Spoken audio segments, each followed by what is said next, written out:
brings both vision and precision. From that very first hammer strike to the final touch of paint, our dedication remains unwavering. It's not just about remodeling, it's about legacy. In Minot and Bismarck, ServPro is your partner in transformation. We don't just build back, we elevate every space. Great news! If you're looking for a new vehicle, Ryan Family Dealerships has the best selection we've had in years. You'll find fantastic offers from Nissan, Honda, Chevrolet, Buick, GMC, Cadillac, Chrysler, Dodge, Jeep, and Ram. Hold on. Ryan sells Chrysler, Dodge, Jeep, and Ram? Yes, we do, and we'd love to sell one to you. Visit one of our 5 convenient locations in Minot and Williston. Get your next vehicle from a name you know and trust. Ryan Family Dealership. This presentation on the PSP Network is proudly brought to you by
Make sure to like and follow the PSP Network on all social media platforms and hit that subscribe button on YouTube.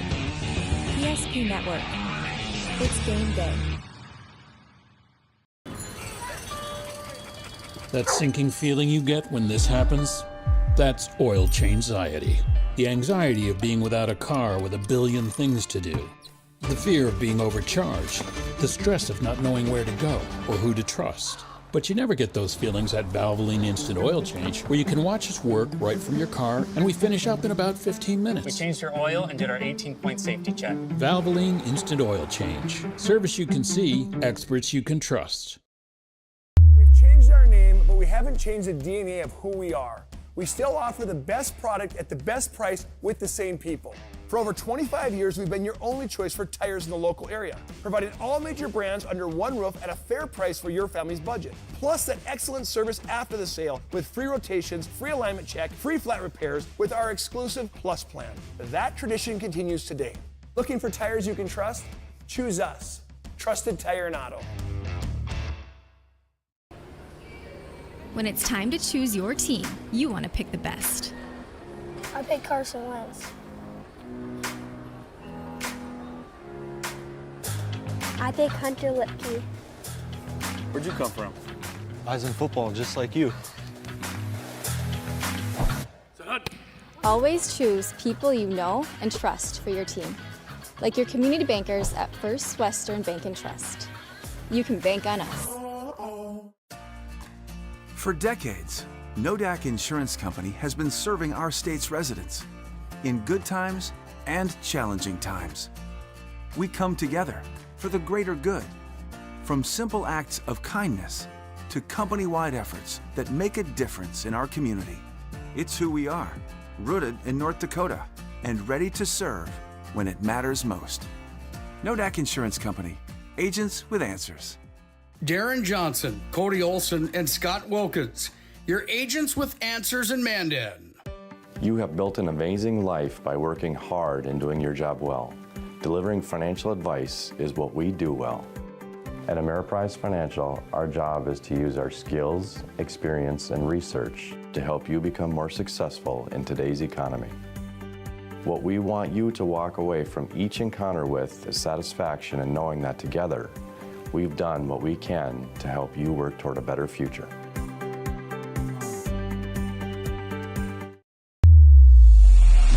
This presentation on the PSP Network is proudly brought to you by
What a night for football here in the capital city of Bismarck, North Dakota. Schmeeker Field is the venue tonight in Northwest Bismarck on the campus of St. Mary's Central High School as the Grand Forks Central Knights come rolling across state to take on the homestanding St. Mary's Saints in a game that these two teams haven't played in about 16 years. So unfamiliar foes will tangle tonight on the PSP Network. Good to have you on board. Hi again, football fans. Alongside Chuck Claremont, Todd Domries, welcoming you to our PSP Network broadcast booth. Both these teams took it on the chin last week, 0-1 for Central, losing to Jamestown. St. Mary's went on the road to Red River, took one on the chin. So something's got to give. You learn a lot early season with young teams, and two teams are going to find a way to get a victory tonight. One of them is going to get a victory tonight. Yeah, and two teams that, as you mentioned last week, really got thumped. Lost big, St. Mary's lost big to Grand Forks, Red River, and then Central, as you said, lost big to Jamestown. So trying to find something to talk to both coaches before the game, and you know, they're both reasonably excited. Love that the weather's beautiful. I mean, that's a big thing. They don't get to deal with wind or cold or anything else like that, so they're really excited about how the weather is, and it's a long trip for Grand Forks Central, and hopefully his guys, the coach said, hey, I hope the legs are good, because sometimes you're sitting in a bus for 4.5 hours and you just don't know how kids are going to respond. So I think two evenly matched teams, TD, I think we're going to get a chance to see that, and some of the keys as we're going to talk about later on. I mean, depth, I think, for both teams is going to be a key. Yeah, you want to talk about a Chamber of Commerce type day. 66 degrees right now. The wind is reporting at 3 miles an hour, so it is a beautiful sun-splashed early evening here in central North Dakota. And Grand Forks Central better get used to the bus rides, because next week they go to Dickinson. So 4 hours to Bismarck this week and 5.5 next week. So yeah, they're going to put on some miles on the Greyhound buses for the Grand Forks Central School District, as this one should be good. We don't know how much scoring we're going to see. The offenses didn't show us a lot last week for either the Knights or the Saints, and so we'll get to our keys to the game in just a second. But first, let's take a glance at this latest poll in the state of North Dakota for both 3A and 2A. Obviously, this is a 2A game tonight, so we've also got Minot High School and Shanley on the night in 3A football. But the 2A poll on the right side of your screen there, brought to you tonight by ServPro. Red River leads the way. They're impressive, 2-0 in the season. Jamestown defeated Grand Forks Central last week. They check in at number 2. South Horace, Grand Forks Central, your state runner-up from a year ago, is ranked number 5, and then receiving votes are these St. Mary's Saints, along with Minot North, Devils Lake, and Dickinson. So, Chuck, early on, it's still so early, a lot of things to sort out yet in this 2A football bracket. And there is, and I think you look at the first game that both these two teams got beat, but they got beat by the teams that a lot of media people, including us, are thinking going to be the top 2 teams in the state right now in Red River and Jamestown. So giving them a little bit of love. As a matter of fact, I know I put Central as at 5 because they were in that game for a while. They had some turnovers and some different things, and so it's a team in the Central team that I think they're very confident, although they lost a lot of kids from last year. Talked to the coach, and he said I got some very confident kids out here. And so looking at that poll, they're Central sitting at 5, and even St. Mary's is getting votes. Yeah. What does that tell you? It's early. It's early. Our thanks to ServPro for bringing you those polls, as ServPro's got 24/7 emergency service, trained technicians, fire and water cleanup and restoration at ServPro. We will come back with more of our Valvoline Instant Oil Change pregame show. They got locations in Minot and Bismarck. 15-minute oil changes in a drive-through fashion. Find them online at VIOC.com. We'll come back and look at the 2A standings. We'll have some player profiles. And we'll get to our keys to the game as we're closing in on the kickoff tonight from the capital city. I'm going to bring you a live national anthem tonight and have so much more as we get set for Grand Forks Central and St. Mary's. More after this timeout on the PSP Network. We want it all. We want our dog to fetch it. Drop it. And drop it. We want to fix it ourselves. And actually fix it. We want to order the market price lobster. And know the market price of the lobster. How much is... Whatever the market says. Sadly, we can't have it all. Except at Sport Clips, where we check in with the pros in men's hair and totally check out with pure, uninterrupted relaxation. Sport Clips. It's a game changer. That sinking feeling you get when this happens? That's oil change-anxiety. The anxiety of being without a car with a billion things to do. The fear of being overcharged. The stress of not knowing where to go or who to trust. But you never get those feelings at Valvoline Instant Oil Change, where you can watch us work right from your car, and we finish up in about 15 minutes. We changed your oil and did our 18-point safety check. Valvoline Instant Oil Change. Service you can see, experts you can trust. Well, there's something that's going on fast and furious right now across the landscape of North Dakota. This was taken earlier this week, just north of Hazen, North Dakota. A little harvest going on. Got about a 7720 there, John Deere. I was a Case IH family myself, but yeah, you can see kind of a haze in the air because there's so many crops being taken off across the states. Like to give you a feel of what's happening in central North Dakota as we're back on our Valvoline Instant Oil Change pregame show. Timely services that won't slow you down. Stay in your car for a drive-through oil change, 15 minutes or less. Locations in Minot and Bismarck. Find them online at VIOC.com. Todd Domrich, Chuck Claremont, along with our camera operators, John Haugen, Aaron Wald from St. Mary's Central High School tonight. It's now on the north side of Bismarck, but they still call it St. Mary's Central. Used to be right in the middle of the capital city, but now we're on the northwest side. Beautiful new campus. This is the 5th year for football here. It doesn't seem like it's been 5 years already, but we got folks over on the grassy knoll tonight on the artificial turf field, and just a beautiful night for high school football. Good to have you on board. Here's a look at these 2A standings right now in the state of North Dakota, both east and west. Chuck, you and I kind of talked about Red River and Jamestown already leading the way. Minot North picked up a win, and then you got Horace and Devils Lake, Wahpeton in those top 4 in the east.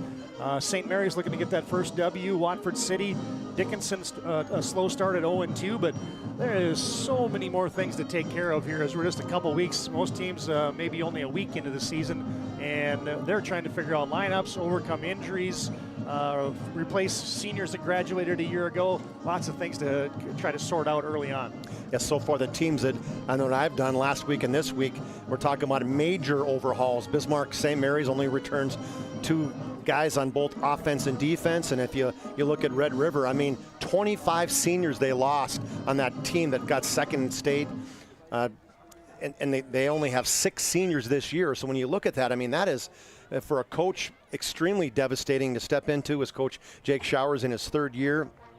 And, for him to say, holy cow, you lose that big group of quality seniors, hard to replace when every one of your key positions, you look at their list of guys that they lost, and Jack Simmers and Kuntz and Eric Pay and Whalen and Tandy and Strand. I mean, you're talking all conference, all state kids, and that's 8 kids that were either all conference or all state that they lost from last year, and they got to replace that. So it's early in the season, as you mentioned, Todd, and the thing about these schools is there's just so many good athletes that they just need a chance, I think, and that's what you're finding is a lot of young kids moving in here, not a lot of seniors on the list. When I look at St. Mary's, 3 seniors on offense starting, and when you look at their defensive side, same thing, just 3 seniors, I guess 4, but ultimately a very underclass in both these 2 teams, so you just need experience. That's what both these teams need, is kids to get on the field and to get some playing time.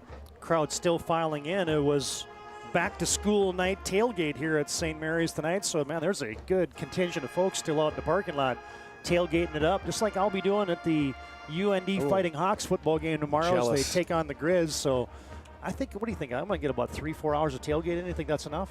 I think that's probably all right. What time are you going up there? What time's the game? Game's at 6. Oh, six whoa, boy. Night, yeah. Interesting. I got a wedding tomorrow night, so.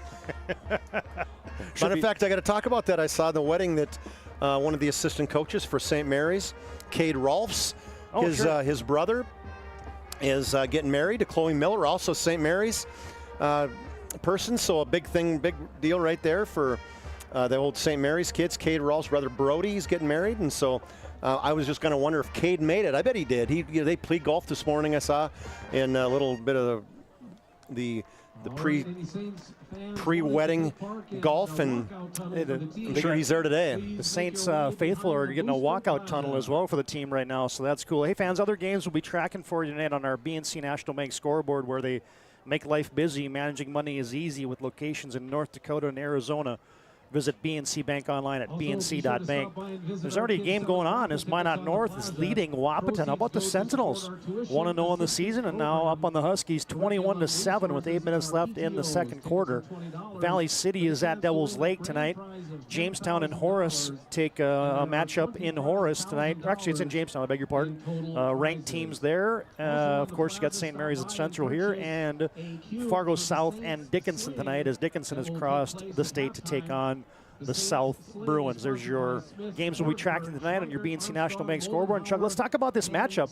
Hasn't happened in a long time. Yeah. I mean, this is the 12th overall meeting. St. Mary's leads 6-5, but with the shuffling of the divisions and everything else, these teams haven't played for a long time. Yeah, St. Mary's has been AA. They dropped down back in 2009, and boy, did they just make a haul in the 9 seasons that they were there. I mean, they had 5 championships and 7 trips to the Dakota Bowl. We're 109-31 overall in those years. So it was hard, I'm sure, for some of the St. Mary's faithful to see them move up 2 years ago. And they really haven't had a ton of success, obviously, at 2-7, I think, both years from head coach Toby Schweitzer in his second year as he replaced the legend Dan Schmeeker. You know, that's a comment that Toby made. He said, hey, last year we lost our best player, our best guy, and that's Dan Schmeeker. And so Toby, a long-time assistant. He was ball boy for Schmeeks back in 1979. So he's got all kinds of history with St. Mary's, and Toby's just an amazing guy. I got a chance to play. A good friend of mine played football against Toby at St. Mary's back in the day, and so I know he's excited. He looks great. Knees look good. He's always one of those guys that he had some bad knees along the way. He's lost some bunch of weight. Looks fantastic, and he's got a big smile on his face. Excited for the game tonight. That's our Valvoline Instant Oil Change pregame show. Stay in your car for a drive-through oil change. Locations in Minot and Bismarck. Find them online at VIOC.com. Take a timeout. We're getting closer to the starting lineup, so we'll come back with our keys to the game, and we'll kick this baby off from Schmeeker Field. A guy retires as the head coach, and they name a field after him. When you do it for 45 years like Dan Schmeeker did and win 8 state championships, yeah, you should get a field named after you as one of the winningest coaches in North Dakota football history. Take a timeout, and our pregame rolls on after this break. More from the capital city of Bismarck after this break on the PSP Network. We've changed our name, but we haven't changed the DNA of who we are. We still offer the best product at the best price with the same people. For over 25 years, we've been your only choice for tires in the local area, providing all major brands under one roof at a fair price for your family's budget. Plus that excellent service after the sale with free rotations, free alignment check, free flat repairs with our exclusive Plus plan. That tradition continues today. Looking for tires you can trust? Choose us. Trusted Tire and Auto. When it's time to choose your team, you want to pick the best. I pick Carson Wentz. I pick Hunter Lipke. Where'd you come from? I was in football, just like you.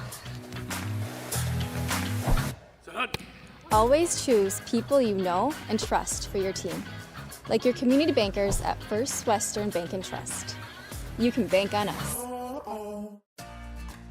For decades, Nodak Insurance Company has been serving our state's residents in good times and challenging times. We come together for the greater good, from simple acts of kindness to company-wide efforts that make a difference in our community. It's who we are, rooted in North Dakota and ready to serve when it matters most. Nodak Insurance Company, agents with answers. Darren Johnson, Cody Olson, and Scott Wilkins, your agents with answers in Mandan. You have built an amazing life by working hard and doing your job well. Delivering financial advice is what we do well. At Ameriprise Financial, our job is to use our skills, experience, and research to help you become more successful in today's economy. What we want you to walk away from each encounter with is satisfaction in knowing that together, we've done what we can to help you work toward a better future.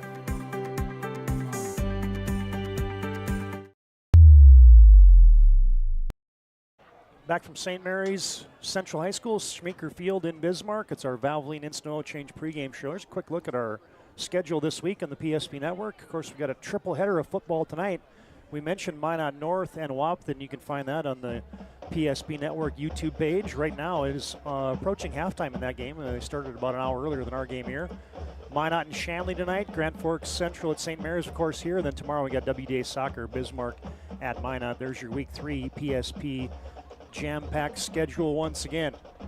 All right, Chuck, before we get to the starting lineups and the national anthem, let's talk about some of the injuries tonight. There's a couple kids out. They're going to be missed by both these teams tonight, as the Knights and the Saints got beat up a little bit last week in their opening round games. Yeah, I mean, both things. Kids missed and kids back that didn't play last week. But we start with the guys that are out from last week. JP Thomasina, Coach Schweitzer was excited about how his impact he was going to make, multi-sport athlete. He tears his ACL in the fourth quarter of the game against tore his ACL, and I thought he said some meniscus, some MCL, all that fun stuff. And so he's out. He was still, I liked that he was still on the sidelines. He was, where he was frustrated, but yet he said, hey, I'm here to help my team. But so he's out for the season. Zach Richter, the first day of school, he said, broke his arm. He had surgery yesterday, as a matter of fact. He's out 8 weeks in his arm. Bennett McHugh, the other linebacker, that was those two guys were kind of their heralded guys. With Toby Schweitzer was saying, hey, one of our strength was our speed. We were undersized, but our speed, and those two guys were Richter and McHugh. So both those guys not playing, well, some other guys are going to have to step up, and that's the Connor Schatz and Dominic Zander, Everly, Vincent Lingenfelter. Those are the guys going to have to step up in place of those guys being hurt, being out. And then one of their main guys, their playmakers, Todd and Aiden Price. He hurt his back last week. They thought he might be able to play, but Toby said, hey, that's early. There's no reason to risk anything right now. It's a long season. Going to have him sit out. He's got his pads off, and he was out there catching, throwing football down, but he's out, so that's big. Now, the two guys they did get back, which are huge, is Carter Miklich, their big guy at 240 pounds, starting right tackle for them. He's back. He missed last week, so Toby's excited about him back. And then another kid he just loves, Luke Lingenfelter. He missed all of last year. He broke his arm, actually arm wrestling. He was one of the best arm wrestlers in the history of St. Mary's. Matter of fact, the only guy Toby said in his history that he's never beat in arm wrestling in Toby Schweitzer. So, and his dad is a dude. His dad was a year ahead of me, Chris Lingenfelter. I mean, he won state wrestling when he was a senior. He got second at BSC in the nation, second at UND. So he comes from just this farmer strong family. And Toby said these guys don't lift, but they're some of the strongest kids in the team. And so those two kids are back this week, as well as on the other side, the big name Eli Thompson, two-way starter, both as a linebacker and a tight end, and one of their main guys back. He is out this week. They didn't know his status was unknown. Coach said same thing, going to hold him out, see what happens if he's going to be back next week, but he will be out. Eli Thompson.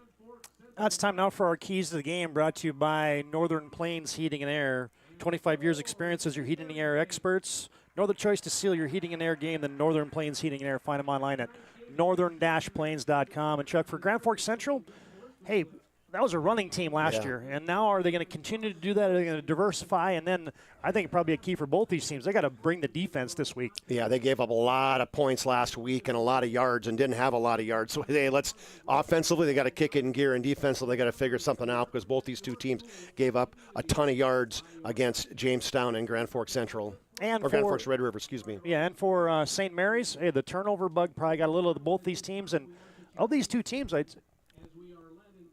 I said St. Mary's is probably the one that needs to establish a little more depth than even Grand Forks Central does. Yeah, it's just 4 turnovers last week, and ultimately this week they're going to have to step things up and get some more kids in the game. As we get close to the national anthem tonight, as they always do at St. Mary's High School, you get a little prayer going on at the Light of Christ Catholic Schools here in town. It's our Valvoline Instant Oil Change pregame show. No appointment needed. Stay in your car for a drive-through oil change. Locations in Minot and Bismarck. Find us online at VIOC.com. Grand Forks Central rolled it all the way to a state championship game last year, getting defeated by Fargo North 31-6 in that title game, but they had an impressive run in the playoffs, defeating South and Jamestown in successive fashion. St. Mary's did not qualify for the playoffs the last 2 years in 3A, but as Chuck said earlier, they were definitely a stalwart in 2A football. Now, fans, let's join it down the field for the playing of our national anthem. Always like to do it on the PSP network, is to honor America, honor those folks serving for us in the armed forces. And let's turn it on now to the St. Mary's Central High School marching band for our national anthem tonight. Our national anthem.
Well done. Nice rendition there of the national anthem, the Star Spangled Banner tonight, brought to you by the St. Mary's Central High School marching band on a perfect night for football. 66 degrees, 3-mile-an-hour wind.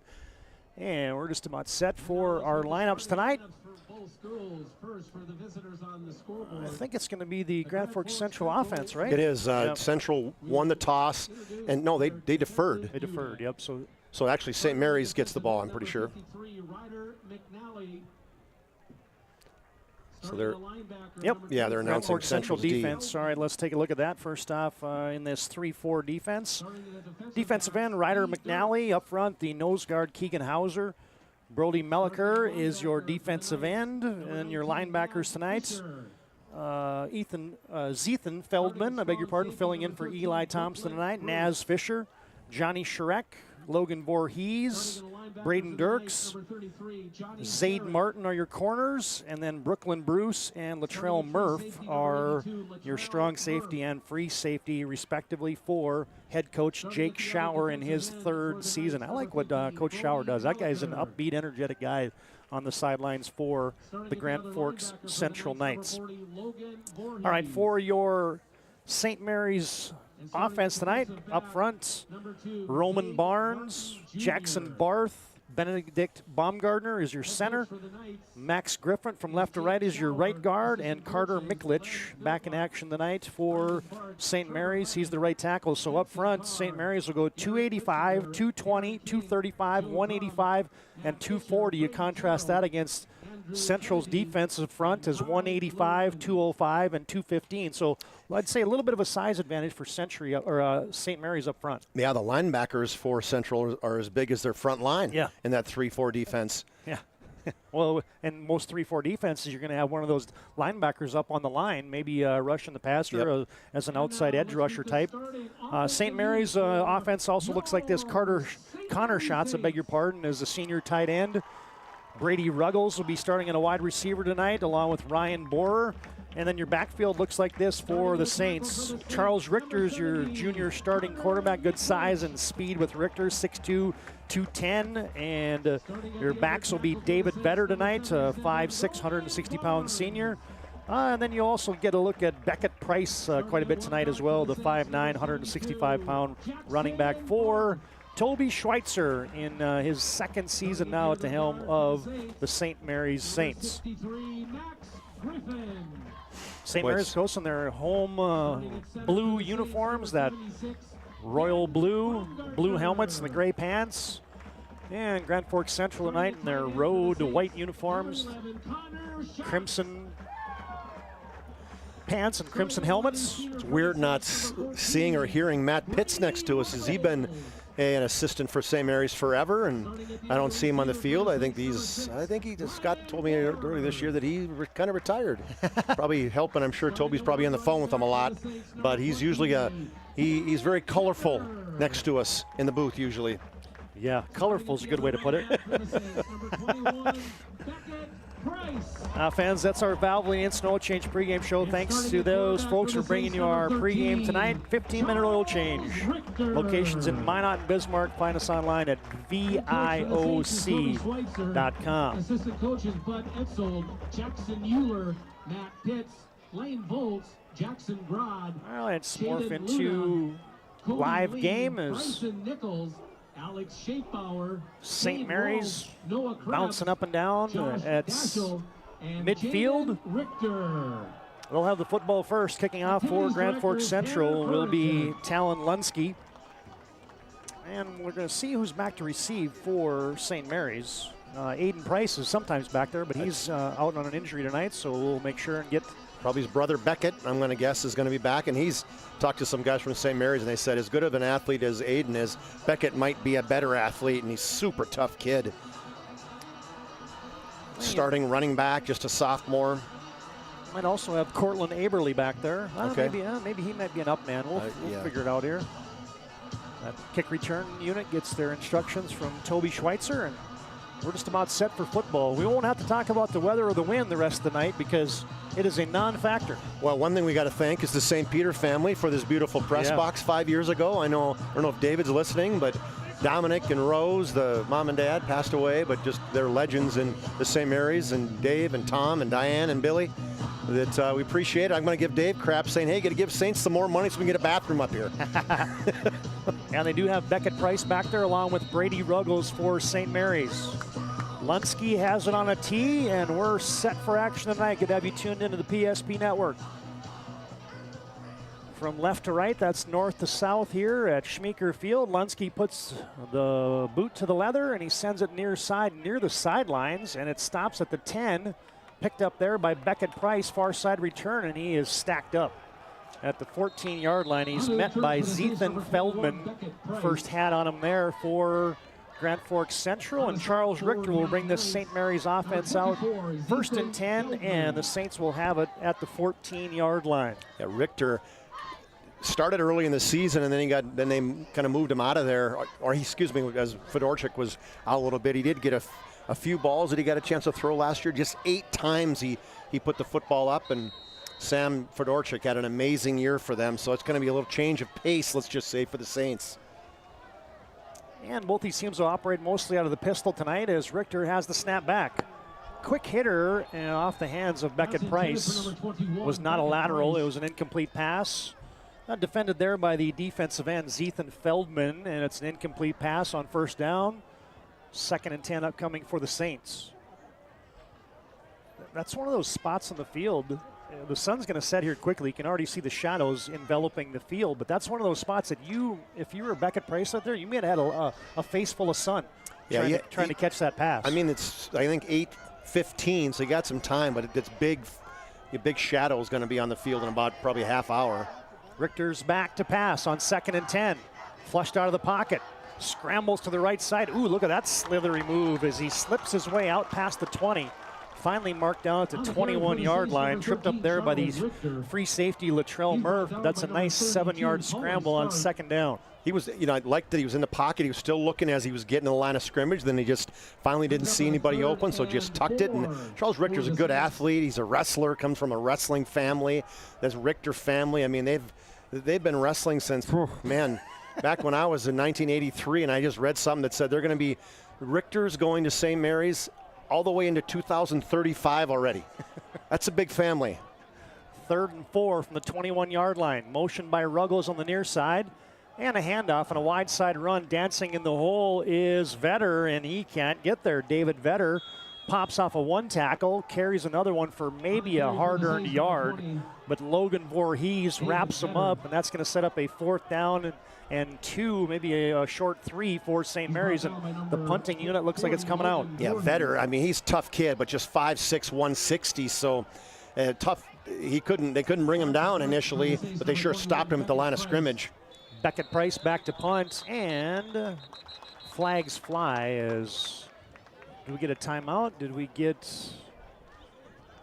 yeah, I think Grand Forks Central was still getting organized. Yeah, they were. And we get a Ryan Family Dealership timeout on the field. For over 50 years, Ryan's been a trusted name for car buyers in Western North Dakota. Shop their entire inventory at driveryan.com. Visit one of their 5 locations in Minot and Williston. We'll be back with a St. Mary's punt. No score here in the first quarter from St. Mary's. How would you like to turn this into this? With Shaw's Crossroads Fuel to Food Reward Program, you can. Here's how it works. Pick up a fuel tracker card from any of our C-store cashiers. Every time you fill up with gasoline or diesel, use the fuel tracker card to record your gallons. Once you reach 1,000 gallons, you'll be eligible for a $10 gift card to Shaw's Crossroads Restaurant. Start earning your rewards today at Shaw's Crossroads.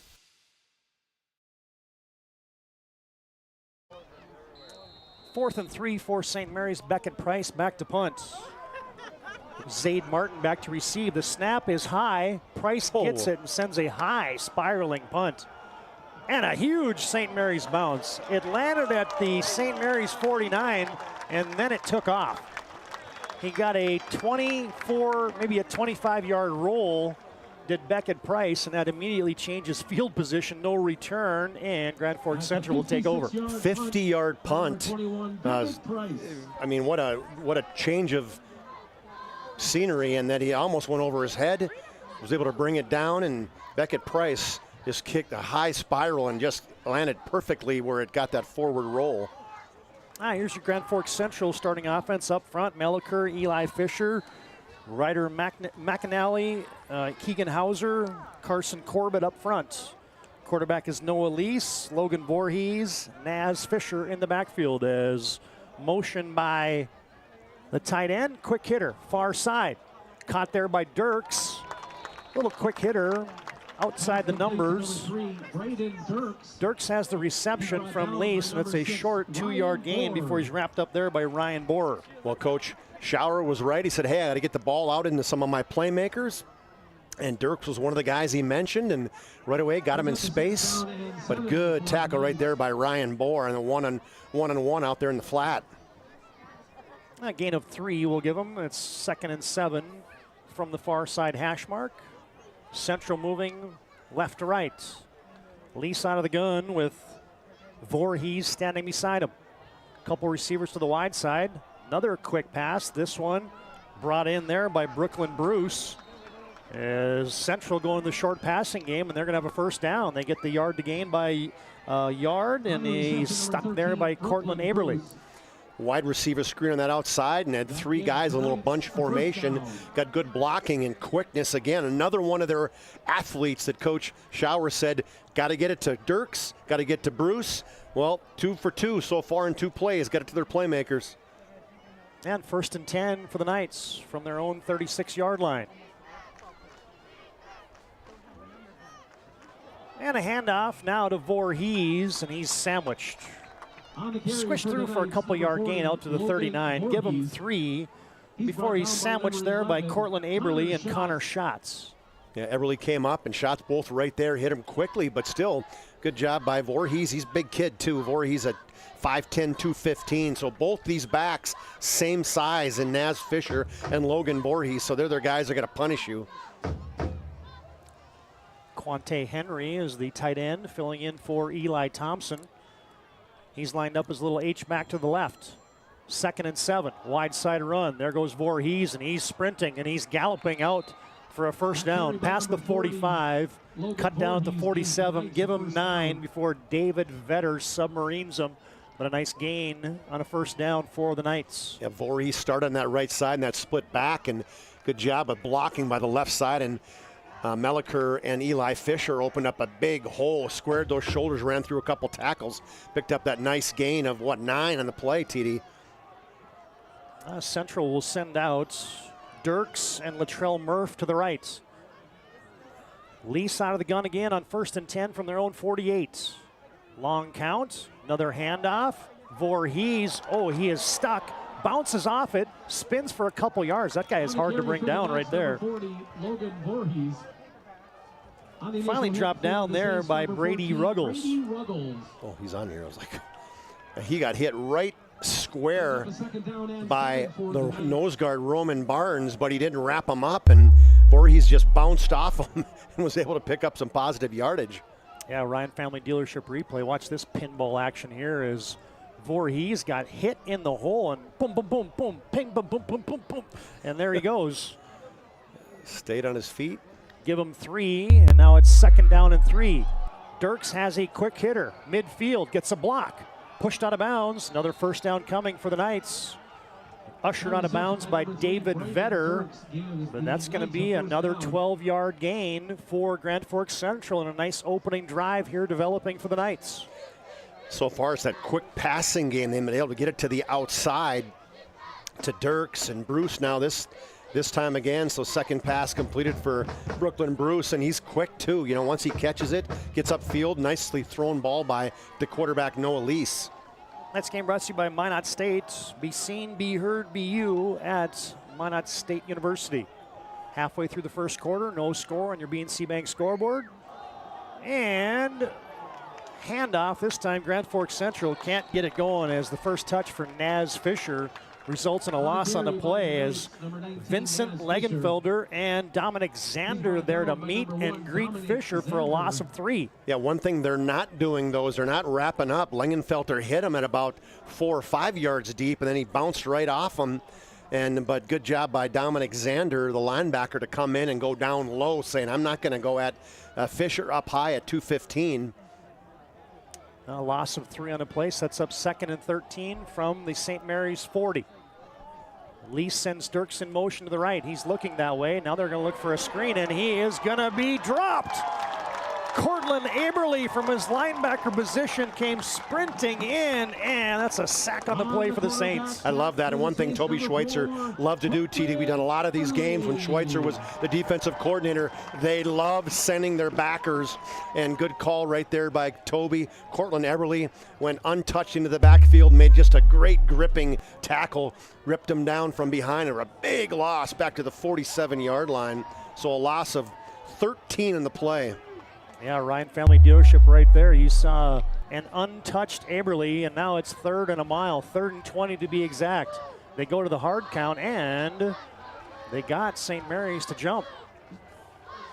Looked like it was the defensive end Jackson Barth who pierced the neutral, or the neutral zone, and it's going to be 5 free ones for Grand Forks Central. Makes it a little bit more of a manageable 3rd and 15. Grand Forks Central's opening drive of the game, they've marched it from their own 24, 25? I forgot already. 25, you're right. 25, yep. And they've taken it into St. Mary's territory with the clock winding at 5:35 to play here in a fast-moving first quarter. 3rd and 15, Twins left, Twins right. Motion to the near side sets up trips to the right. Lease under pressure, and he is going to be sacked again. Back-to-back hits and sacks for Cortland Aberle. Eberle came in again. When they do that straight drop back, they are doing run-throughs with the linebackers. Somebody's got to be picking them up on that offensive line. They got to be talking. They got to be switching off that nose guard who's really controlling two guys, Hauser and McNally. One of those two guys in that A-gap have got to pick them up. Just great individual effort by Cortland Eberle. Yeah, and the best part of that was the timing. Punt by Latrell Murph, angling to the near side, bounces at the 15-yard line. Beckett Price has no chance for a return as it ricochets out of bounds at the 14.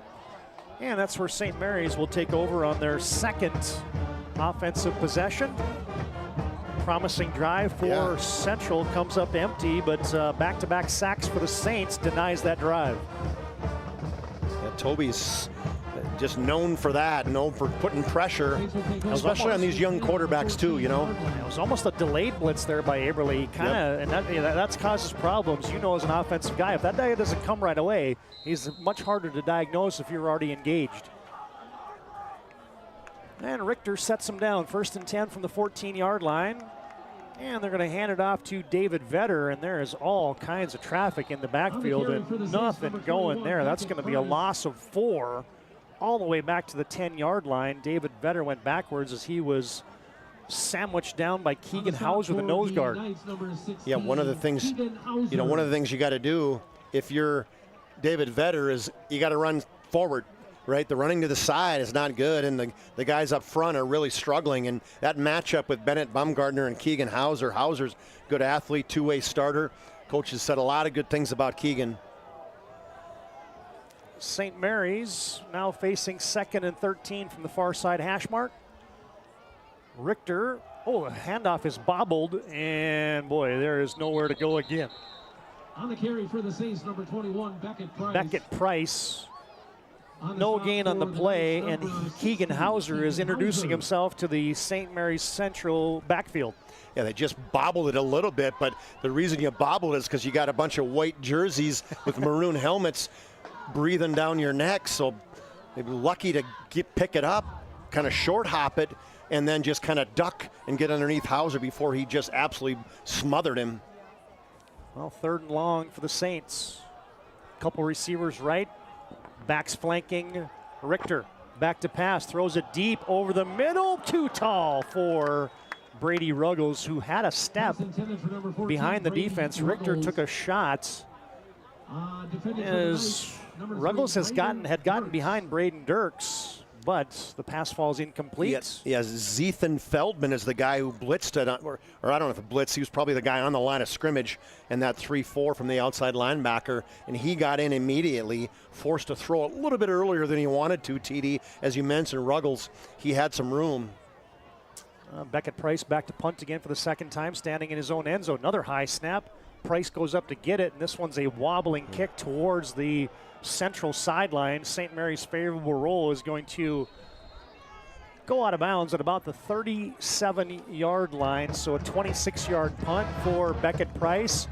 And Grand Forks Central is in business in plus territory here with 3:04 to play in a scoreless first quarter. We can tell you that today's game also brought to you in part by Shields of Might on Bismarck. Proud to support the PSP network. They got everything from fashion to footwear. Find them online at shields.com. 2 3 and out, so the defensive unit for Central's doing their job, and the offense had 3 first downs on that good drive that got stalled, and what phenomenal field position right here. Yeah, the junior quarterback Noah Lease out of the pistol with Voorhees flanking him to his right.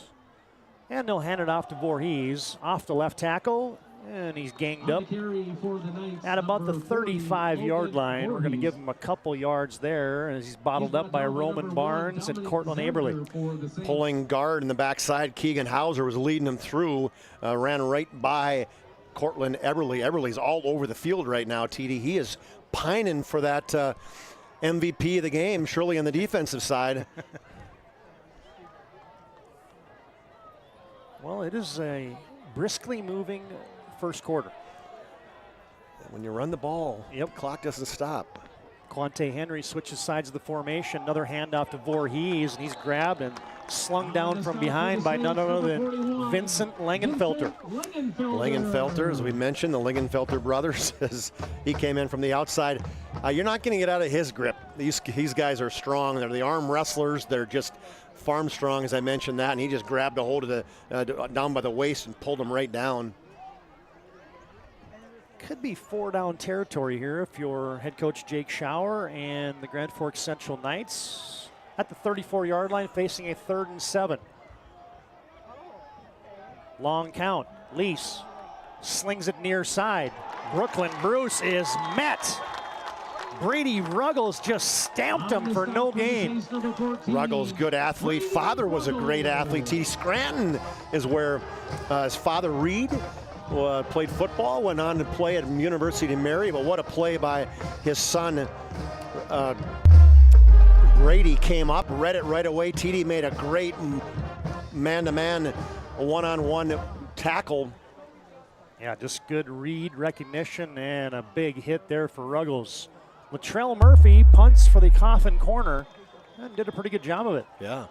We're going to do the mountain climber off the Price is Right. Ooh, still going. Oh, I thought it was a great job, but So did instead I. it's going to be right at the 20-yard line. So just a 14-yard punt. 20-yard line. Probably should have went for it. Hey fans, today's game also brought to you in part by the UPS store located on South Broadway in Minot. They're there for all your packing and shipping needs. Today's game also brought to you in part by Prestwich Orthodontics. Professional treatment and a fun, relaxed atmosphere. You can find them online at minotbraces.com. Well, best field position so far at the 20 for the Saints. Yeah, that's saying 14-yard line, their first 2 possessions. Right now, you just want to try to find a first down, right? This time, David Vetter. Oh, that's a face mask as a flag's going to fly in.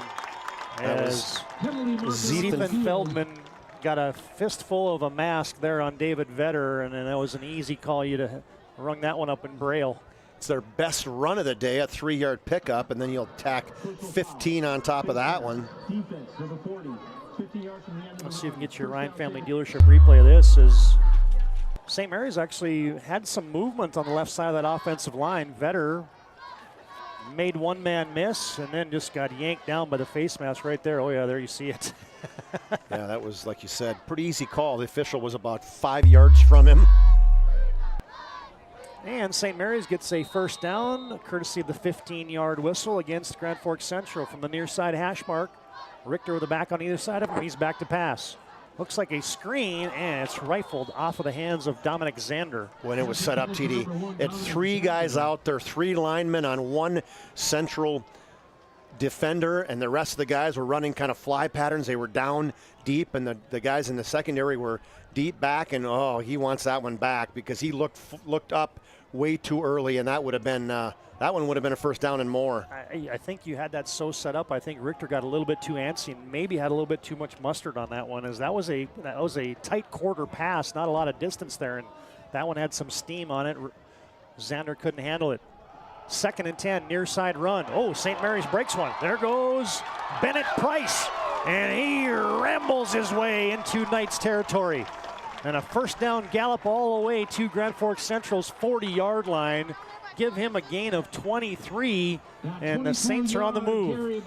Yeah, it was good blocking on that left side, and Beckett Price, as soon as he turned that corner, squared those shoulders and put her in overdrive, was able to get in that second level, and tough guy to bring down. They pulled both guards on a little sweep play and got a good seal block by Jackson Barth. Yeah, and then he also had the other running back, David Vetter, making a nice block as well on the play. St. Mary's into Knights territory for the first time. 20 seconds to play first quarter. Little play action bootleg, firing it into flat is Richter. It's off the hands of Bennett Price. Beckett Price, I beg your pardon. The coverage provided there by Brooklyn Bruce. So far, Richter is 0 for 3. He's getting pressure right there too. So he's throwing when he's going up, falling away. Todd, that's a hard for anybody to throw, much less a high school guy who's wrestling guy that spends a lot of his time in the off season preparing for the wrestling and just could not complete that football. But right now the Central Knights, outside that one big play, they've really shut the Saints down. Saints with a couple tight ends in the formation. Twins to the right. And Richter's going to hand it off. Price meanders his way back to the line of scrimmage, and he's bottled up there. Zethan Feldman has the stick, and that's going to be our final play here, as it's a scoreless first quarter in the books from the capital city of Bismarck tonight. BNC scoreboard: Central 0, St. Mary's 0, and our second quarter comes up next on the PSP Network. All right, bring it up. Come on. Someone's got to call a play. All right, let's go. I right, zoom, spider 2, Y banana. You don't like that one? Okay. I right, 40 power? No. You don't want that one either? All right, go kickoff. Get out of here. Let's go. First Western is your independent community bank with all the online conveniences you want and an experienced team you can count on. First Western Bank and Trust. You can bank on us. We've changed our name, but we haven't changed the DNA of who we are. We still offer the best product at the best price with the same people. For over 25 years, we've been your only choice for tires in the local area, providing all major brands under one roof at a fair price for your family's budget. Plus that excellent service after the sale with free rotations, free alignment check, free flat repairs with our exclusive Plus plan. That tradition continues today. Looking for tires you can trust? Choose us. Trusted Tire and Auto.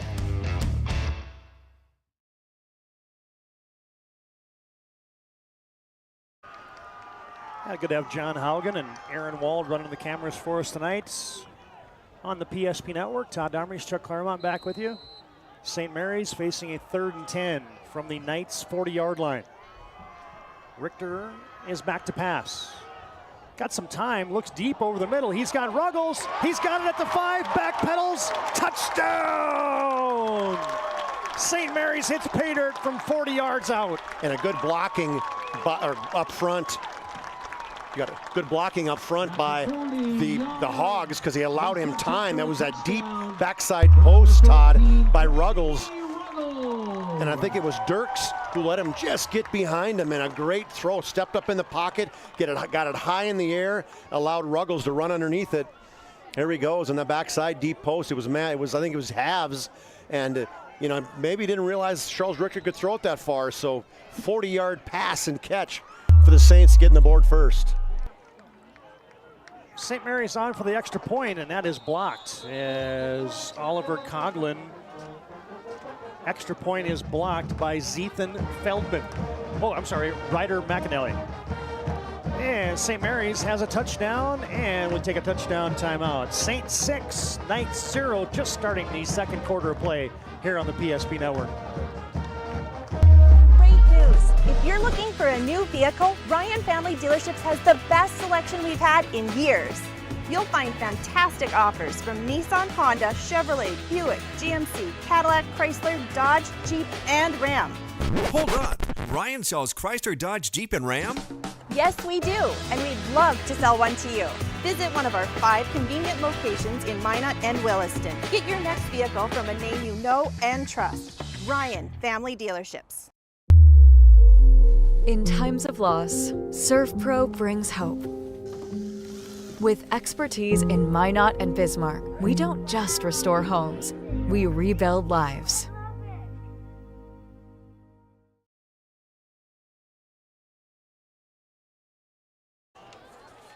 St. Mary's gets a 40-yard strike from Charles Richter to Brady Ruggles. Just into the second quarter at 11:51, and the Saints had an extra point blocked.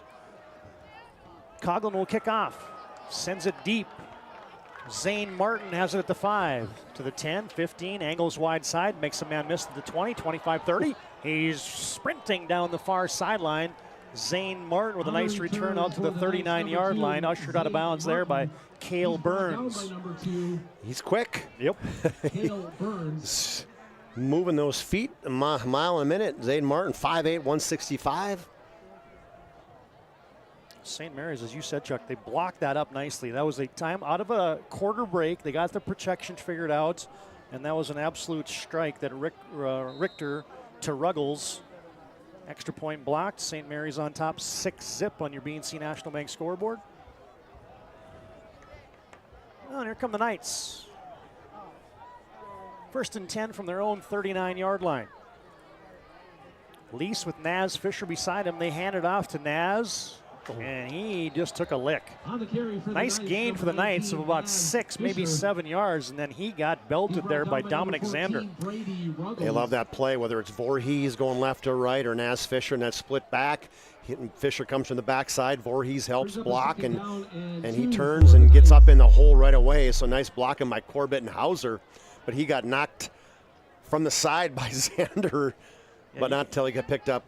Nice yards. You can see what Grand Forks Central likes about this Naz Fisher as well, man. He puts a foot in the ground, and he is going north and south. There's your Ryan Family Dealership replay. Now it's 2nd down and 2. There goes Naz Fisher again, and he is loose to the 45-40. He's cut down at the 35, make it the 32-yard line. That's a quick 15. Ryan Borer, Jacoby Grimm submarine him there. But a nice gain on back-to-back plays for Naz Fisher. Yeah, and you mentioned that, Todd, is putting his foot in the ground. He took one step to his right, squared up, and then hit the hole on the left side over Fisher and Melliker, and showed his speed, too, as he got deep into the secondary. So back-to-back good runs of 8 and 21 yards. Now 3 carries for Fisher, team leading 25 yards. Central nearing the Serve Pro red zone as it 1st and 10. This time they hand it off. Left side run for Voorhees. And he's tackled up high and dropped down to 31. Give him a gain of 1. Zach Long hit him up high there and got him to the turf. Yeah, and a little more aggressive play right there from the back. Zach Long, Toby Schweitzer told me, hey, he's going to get some playing time. And he's came in, got in his first opportunity along with, who else did I see in there? 52, Asher Coughlin. He also was in there on the play. Gain of 1 sets up 2nd and 9 for the Knights from the near side hash mark, moving right to left. Lease goes to the long count. Play fake, looking, tosses it over the middle. Intended there for Brooklyn Bruce. Pass was laid over his hands. I thought it was Vetter who went down, and he could have taken him out. He really kind of laid off him because he totally had his whole rib area exposed. It was open on that deep in pattern. The ball just sailed in the quarterback Lease. I think Lease was looking in the flat originally, and then he came back over the middle late, and there was a lot of blue jerseys around that. As first incomplete pass of the day for Lease. The Knights now facing a 3rd down and 9. St. Mary's has got 5 guys in the line of scrimmage, and they all come. Back to pass. Lease into the flat, and he overshoots Braden Dirks. Incomplete. Brady Ruggles right there, and Cortland Aberly is in the backfield a lot tonight, or Aberly on the coverage. I beg your pardon. No, you're right, Todd. It was Ruggles. Eberly's the one who came in off that edge again, and he just squared up in the quarterback Lease, and he caused the ball to sail. You're right, they lined up 2 guys in the A gap, and everybody kind of blocked down. That's what you do. You keep the inside, and what it did is it allowed Eberly to come in from the outside, and it was a quarterback hit. It wasn't a sack, but it surely made a difference in terms of that incomplete pass. Grand Forks Central, with the play clock dripping down, is going to go for it on 4th and 9, but they have to burn their 2nd timeout here in the first half. Timeout brought to you by Ryan Family Dealership. 4th down decision and opportunity for Grand Forks Central when we come back. BNC Bank scoreboard, Saints 6, Central 0, 9:36 to play here in our first half.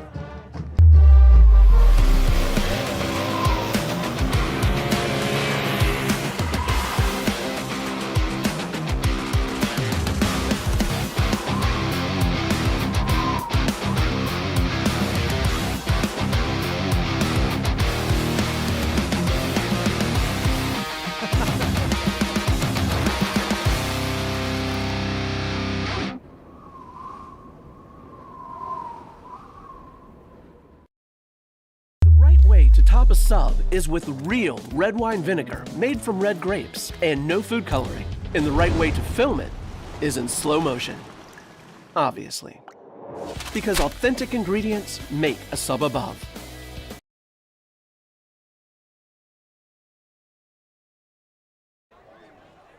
Well, looks like the decision's going to be the same for Grand Forks Central. Jake Shower's going to roll the dice here. Plus territory at the Saints 31-yard line. Probably too close to punt, right? Too far for a field goal, so You might as well go for it on 4th and 9.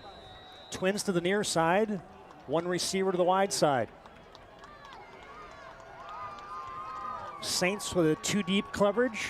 Lease deep down the near sideline, looking for Latrell Murphy. Touchdown! Great job blocking up front, Todd, and the quarterback looked off to the right, came back to his backside, and Latrell Murph, and threw an absolute perfect pass to Murph, hit him right in stride, right in the goal line. So huge 4th down play and a 31-yard touchdown pass from the quarterback Lease to the wide receiver Latrell Murph. Yeah, it looks like Grand Forks Central pulled a little switcheroo as we got a Ryan Family Dealership replay. Look at Lee standing tall in the pocket. How about that strike? Latrell Murph on the money. That's 6-4 Grand Forks Central. And then while we were in our Ryan Family Dealership replay, Grand Forks Central going quickly to the line of scrimmage. They handed it off to John Sherrick, and he rumbles in for the 2-point conversion as they ran the swinging gate. They had everybody kind of looking like, oh, this is going to be an extra point. Then they shuffled around and boom, handed it off to the nutback, and he scored the 2-point conversion, and we got a touchdown timeout. 9:30 to play first half. Grand Forks Central on top, 8-6 after that beautiful pass on 4th down from Lease to Murph, and the Knights lead by 2 here in our first half. For decades, Nodak Insurance Company has been serving our state's residents in good times and challenging times.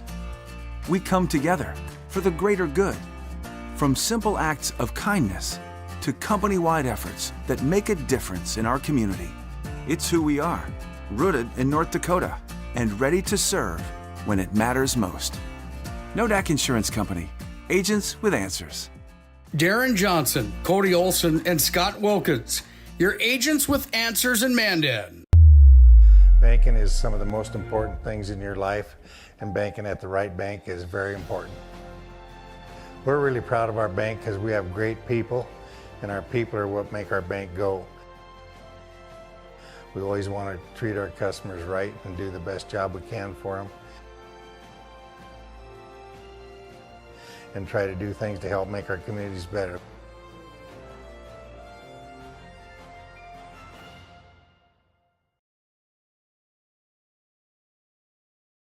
Well, Grand Forks Central, it's pay dirt, 31 yards. Noah Lease to Latrell Murph. Nice kickoff return by Zaid Martin. Set up Central with good field position, and they capitalize. Get a 2-point conversion run from John Sherrick. And Grand Forks Central leads 8-6. 9:30 to play in the first half. Talon Lunsky will send the ensuing kickoff deep. Ruggles has it bounce into his breadbasket at the 8, to the 10, 15, 20, far side return, bumped out of bounds at the 22-yard line by Brooklyn Bruce. And here comes the St. Mary's offense. And we can tell you today's game also brought to you in part by Planet Pizza. Try the Blue Buffalo or the plain cheese. Call them now at 701-852-1700. Planet Pizza, serving the Magic City for over 25 years. I don't know if you had a chance to drive around town, Chuck, but you couldn't go about a block without having a rummage sale in every neck of Bismarck Mandan. Yeah, there's so many people in town for the 54th annual United Tribes International Powwow. Brings a lot of people in town, and it's kind of rummage sale weekend. That a lot of activities surrounding that event.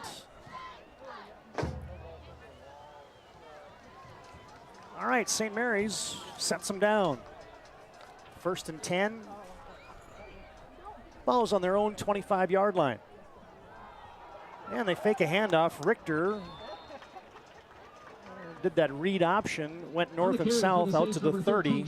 Smacked down there by Logan Voorhees. That's a nice gain of 5 for the quarterback run for St. Mary's. Both guys wrestle at 172 TD, so they've seen each other before. Probably in a similar little takedown version like that. That was a double leg takedown there by Voorhees on Charles Richter.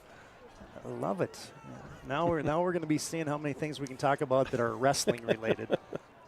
Well, St. Mary's has a lot of kids that wrestle. 2nd down and 5. This time they toss it to Dominic Zenner. That's a pass, and he's got the edge. Got a 1st down as well. churns his way out to the 39. Mark him out there. Nice 9-yard gain. A little pop pass from Richter to Dominic Zander, his first catch of the night. Yeah, Zander coming in motion from right to left. When he get the snap back to the quarterback, he just kind of shuffles it forward to Zander going to his left. Good job of blocking. He turns upfield, picks up 9 yards and a first down. Like the call. 2 for 6 now for 49 yards for the quarterback, Richter. Yeah, that's the easy completion for the QB as Ryan Borer brings the play in. He splits out wide to the right along with Brady Ruggles. Richter has the snap back. Vetter dancing in the hole. Now he darts off to the left side. And he rumbles his way out for 4. A positive gain on first down. David Vetter is knocked down there by Carson Corbett. Yeah, it was a good job of, like you said, dancing, avoiding one would-be tackler. Showed his quickness and quick feet for David Vetter. Finally got some positive yardage running it. St. Mary's quickly back. This time, Beckett Price knocked down after a short gain of 1. Looks like almost the same play. Sometimes you can get quickly in and out of the huddle if you're just going to keep running the same play over and over again. That's what St. Mary's did right there. Picked up a couple, and now it sets up 3rd and 4, and the Saints are quickly back to the line of scrimmage. 3 down men for Grand Forks Central. Richter, quick hitter. Oh, it's tapped away. Naz Fisher knocked it away. He was looking for, Richter was looking there for Ryan Borer in the slot. Batted away, and now let's see. It looks like St. Mary's, looks like they're going to probably punt this away. Yep. Long snapper comes out.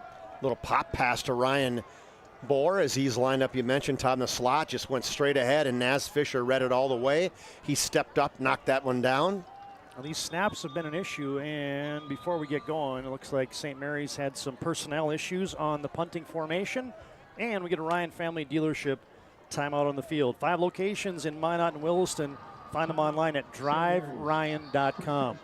7:46 to play first half. Grand Forks Central leads 8-6 on your BNC National Bank scoreboard.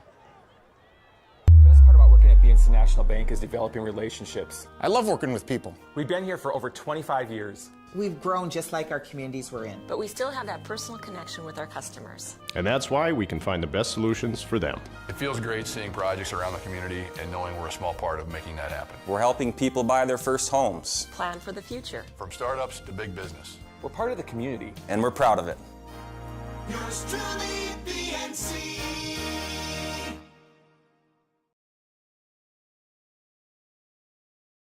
Now we've seen the special teams for both teams result in having to burn some timeouts as the punting units getting organized. Beckett Price standing back at his 32-yard lines, kicking it away to the dangerous Talon Lunsky. I beg your pardon, Zade Martin back there. This time it's a low snap. Price with a high wobbling kick. Zade Martin just lets that roll. Another friendly St. Mary's roll out at the 21-yard line, and that's where Grand Forks Central will set up shop, 1st and 10. 33-yard kick, no return. Give you some scores, TD. Was it? BNC scoreboard update. There you go. Century over North, 21-7 ended the first half. Cheyenne over Mandan, 8-0 with 8 minutes left in the first.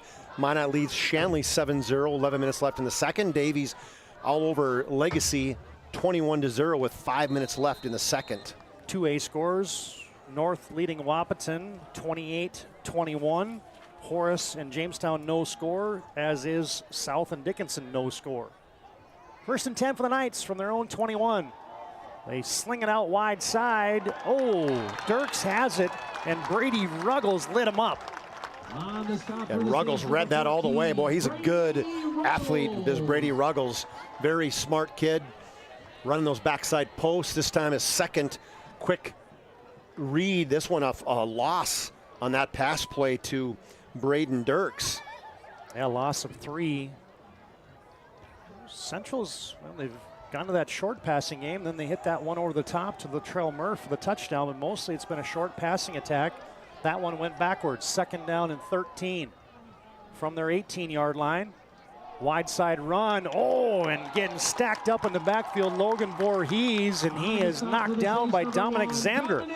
Again, Coach Schweitzer made a comment, I think, in preseason. He said, hey, the one thing about this year in preparing for games with game film, you get a chance to see these teams play. And he obviously saw Grand Forks Central a lot last year, but he said got a chance to look at some film on that first game on the huddle, and it really makes a difference. And if you're a guy, and if Xander's one of those guys that are going and watching game film, it makes a difference. You read the play, you get in and make a big tackle in the backfield. Yeah, as you saw, Xander, that Ryan family dealership, just shot the gap. 3rd and 16. Little wide receiver bubble, and it's off the hands of Zane Martin. Incomplete pass. Ryan Bohr, the closest defender for St. Mary's, and a quick 3-and-out for Grand Forks Central results in a punting situation. Yeah, that's the defense that Toby wanted. He wanted a good response after they were forced to punt. And a little bit of wind, Todd, but not too much. I mean, it's probably coming, looks like from the flag, more of an easterly wind, so I don't know if it's shouldn't necessarily be helping. Latrell Murph back standing in the end zone, punts it away. High, booming Kit. Beckett Price singles for the fair catch and grabs it successfully at his 43-yard line. And the Saints will take over in Grand Forks Central Night territory. Remind you at halftime upcoming is our Magic Towing halftime report. You blow it, they tow it. Magic Towing. Put this number in your phone right now, 701-509-4011. Magic Towing, serving western North Dakota. Well, Saints have the best field position they've had today so far, and we'll see if this offense can't get her cranked up. Running-wise, they haven't done a whole lot. From a running perspective, only have, 9 runs on the day, and just 38 yards so far so that Central defense has been tough, just 2 first downs. Ruggles in near side motion. A little motion, I think, on a... Dominic Xander got a little kickstart there. Xander, I saw also the right guard, Max Griffin, I think he did too, potentially. Might have been pulling going to the left side. Well, it was either one of two things. It was the guard saying, I got to get out on this pull, or the play was going to Dominic Xander. One of the two. He wanted to get upfield quicker. Yeah, that's usually a telltale sign that the play is called for you. That's when you have a tendency to just try to jump out of your shoes getting out of that stance. As that'll set St. Mary's back 5. Been a pretty clean game as far as penalties go. Back to the 47-yard line goes St. Mary's. Baumgartner, Griffin, Barth, Barnes, and Miklich up front. Saints set up a screen, and they get it to Dominic Xander, but then it tipped to somebody else. To Max Griffin. Max Griffin, the lineman, catches it. That's a lineman's dream. He has a completed catch for 4 yards. Yeah, I don't know. It was thrown that Xander middle screen that didn't work before, but I thought he had it. Then he bobbled it, popped it up in the air, and it went right to 63. Max Griffin was able to haul it in and then turn up field. The officials are talking, saying, okay, what's going on?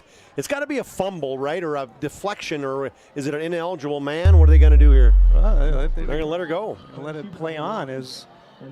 Maybe it was... Yeah, because it was caught, it was fumbled by Xander. I don't know who's going to get the completion. Who we give it to? We're going to give it to Xander, TD? We're going to give it to Max Griffin. Like Xander had it, and then he almost lateraled it to to Max Griffin. But well, we're going to give Xander 4 yards. Nonetheless, it's 2nd down and 11 for the Saints. Ruggles in motion. Play action. Richter back to pass. Throws it off his back foot, and him and Xander were not on the same page, as the closest defender there was Braden Dirks, and it looked like Dirks was zeroing in, trying to make a pick. Yeah, and they had Melliker as well as Zethan Feldman were coming on to Charles Richter, forced him to throw it, like you said, off a running to his right, just kind of fluttered it up in the air, and miscommunications on that right side. I think he was hoping there was a stop or a little out play, and instead he was running a fly. 5:23 remaining in the first half. Clock stops in that BNC Bank scoreboard. You can see the timeouts, the dots underneath each of the team's names. Central has 1 timeout remaining. St. Mary's with 2 on 3rd and long. St. Mary's blocking it up. Flag flies in. That's going to be a hold as incomplete pass as you got a guy getting tackled in the backfield. Oh, yeah. That was a nice, it was pretty sure that was Beckett Price. His Price was in the middle, and he just did the fall block. Where you go backwards, you try to grab a hold of the jersey and have it tight enough so the official doesn't see it, but official was about 3 feet next to him watching it the whole way, and he just pulled him right back on top of him. So it's going to be, what they do there? I think they declined it. Oh, I got you. That's had to be what it was. Yeah, incomplete pass. They were looking for Ruggles that fell harmlessly to the turf. The hold goes on a decline penalty there for Central, and Beckett Price back to punt. Zade Martin, as that one sidewinds off of Beckett Price's foot, and it angles out of bounds at about the 23. Well, let's mark it at the 24-yard line. Don't forget that you'll have some time to run down short 19-yard punt. Last two possessions not good for the Saints, and that's with Beckett Price. Tried to take something off at TD and he chunked it. Yep, if you were hitting a little 50-yard wedge shot, trying to knock it down, and instead you shank it or chunk it. Usually those three-quarter shots you can square up pretty good, but that one didn't work so good. Not good. Central has it at their own 24-yard line. Grand Forks Central leading 8-6. Henry in motion, sets up shop, and in and out of the hands of Brooklyn Bruce. Vincent Legenfelter, an outside backer, along with Ryan Borer on the coverage. Yeah, Bruce wants that one back. You got to help your quarterback. As quick stop only would have been about a 5-yard gain, but it's kind of like that positive yards, and it hit a Bruce in a bad spot, right in the hands. Keeps you in system, and instead they're against the chains now on 2nd and 10 is Grand Forks Central. 6 for 10, 51 yards for Lease. 1 touchdown, that 31-yarder on 4th down to Latrell Murph. Quante Henry shifts sides of the formation, and they'll hand it off to Naz Fisher. Fisher burrows his way for a couple off the left side. Hit down hard at the 29-yard line. Asher Coughlin there to stick him. Well, they should have had him bottled up too, Todd, as they had him on the line of scrimmage, and good job by Fisher. Just almost that delayed run. He let everybody else make a move, and then he just kind of stopped and then bounced it to the outside. Could have been caught for no gain, but instead picked up 5 yards all on his own. Well, after these 2 scoring drives, the 2 defenses have been up to the task so far. Saints fans come alive on a 3rd down and 6. One guy in the A-gap looking to blitz. That's Zander. Lease gets it outside to Naz Fisher, makes one man miss, and he's got a 1st down and more. Past the 40, he chugs out to the 44-yard line, stuck there by Zach Long, but a nice play. Little swing pass to the back. Naz Fisher results in a 1st down for Grand Forks Central. It's one of those plays, you get it out in the flat and you say, hey, you're going to have one guy. You got to beat one guy, and he did. It was Eberle who was out there in front of him. The defensive end, Nordberg, was somewhat in the vicinity too, but Naz Fisher, back-to-back great jobs, great runs by him, getting his team a 1st down. Now Voorhees will set up shop in the backfield to the left side of Noah Lease. St. Mary's looks like they're bringing more people again. Handoff, wide side run. Voorhees tangled up and slung down for no gain. Wrapped up there, looked like 73. Chris Lingenfelter. Chris Lingenfelter. Oh, Luke. Chris would be the dad. Just gave the tackle to his dad. That's all right. We enjoy talking about kids as parents once in a while. Said his dad, an All-American wrestler. Kid showed his strength right there. You weren't getting out of those mitts. Hurt that elbow, as I mentioned before, and Coach Schweitzer's happy to have him back. No gain on the play for Voorhees, and now Central, another late guy into the lineup as the Knights have just burnt their final timeout here in the 1st half. Ryan Family Dealership timeout on the field. 8-6. Central nursing that 2-point lead with 3:06 to play in our 1st half. An injury can happen anywhere, at any time, to anyone. It's not really something you can schedule on your calendar. But when it happens to you and it's not your fault, there's one law firm to remember. That firm is Schweigert, Clemeen, and McBride. We live here and take pride in helping our community. We know this area inside and out. We put in the work and fight for what's right so justice can prevail for you. That is what we're all about. We're on your side. We're Schweigert, Clemeen, and McBride.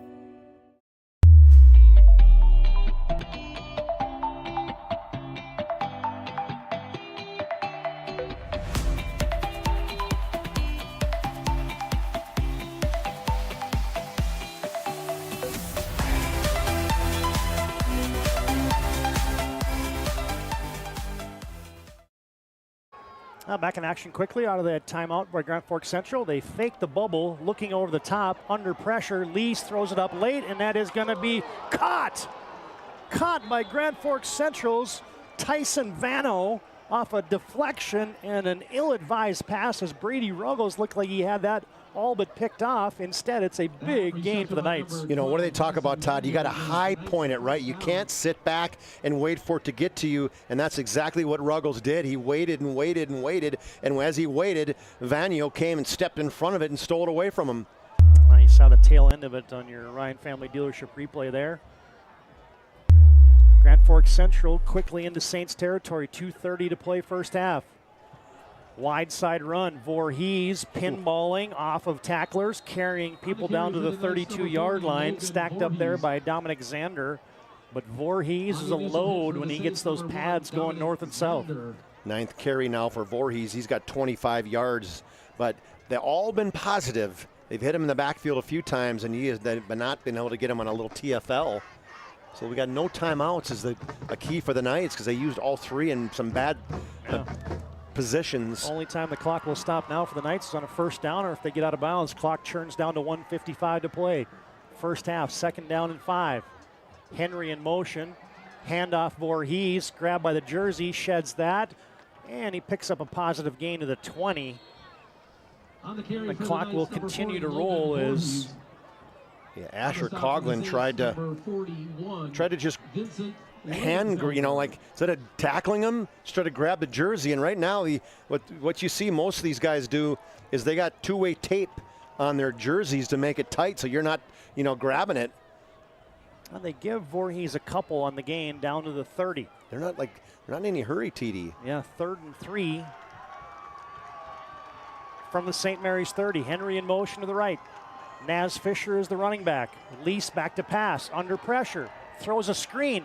Naz Fisher had it. They might have people downfield as Naz Fisher's breaking tackles. 1, 2, 3 broken tackles as he carries people down to the 19-yard line. 4 people down. Yeah, it was a late throw, and by the time he threw the football, there was 5 linemen downfield, TD. And the official kind of looked and went, wait a minute, time out, I'm 5 yards downfield. There's already linemen there in front of them, and good call. They were way downfield. I mean, they were 6, 7 yards downfield. Good call by the official. Yeah, that's going to be an easy one. Legal man downfield is going to be called against the Knights. And it was the pressure again, and then it was partially that. And I don't know if Naz Fisher knew what to do because he didn't look back for the football right away on that quick hitter and that screen action for Grand Forks Central. Well, they got to take it back from the 30 is where the flag was thrown, so that's weird. So 5-yard penalty, from the previous, because the ball was at the 30-yard line, so goes back to the 35. Clock will stop with 59.2 seconds left here, first half. Bruce and Dirk split out wide to the right.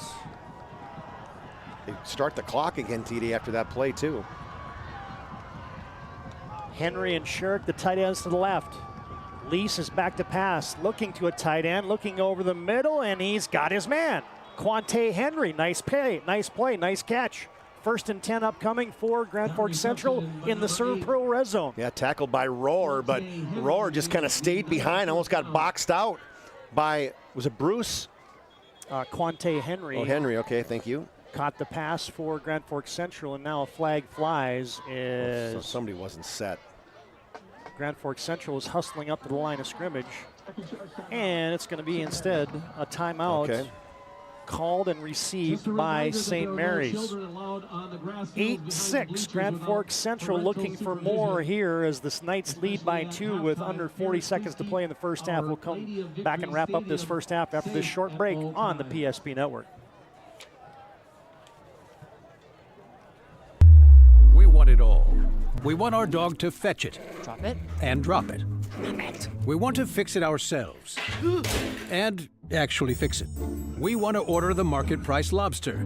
And know the market price of the lobster. How much is... Whatever the market says. Sadly, we can't have it all.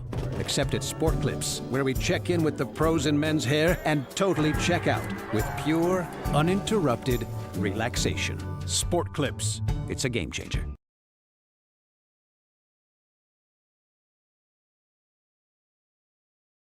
Well, Grand Forks Central with 39 seconds to play in a 1st and 10 from the St. Mary's 10-yard line. We'll call it the 10.5. I think if you're Grand Forks Central, you get points here. Touchdown preferred, maybe a field goal attempt.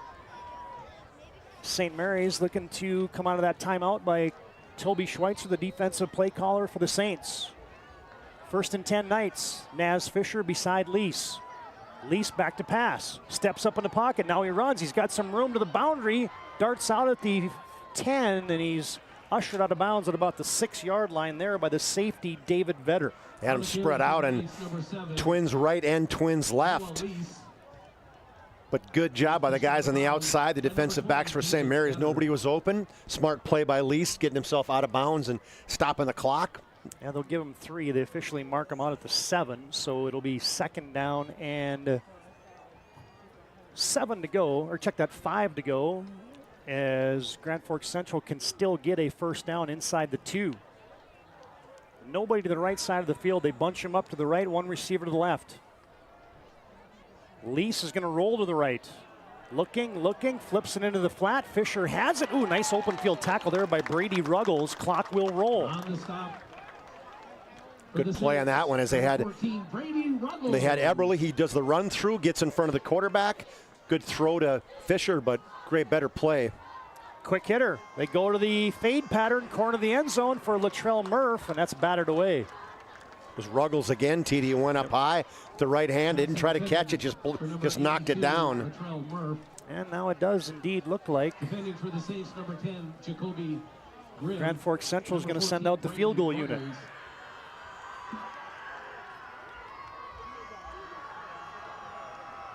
Talon Lunsky will be attempting a 21-yard field goal. Lease is the holder. And with 10 seconds to play in the 1st half, Grand Forks Central snap back, kick up, a lot of leg in it, and Lunsky hammers it through. 3's on the board for the Knights. Field goal by number 4, Talon Lunsky is good. And that extends that Grand Forks Central lead to 11-6 with just 7 seconds remaining here in our 1st half.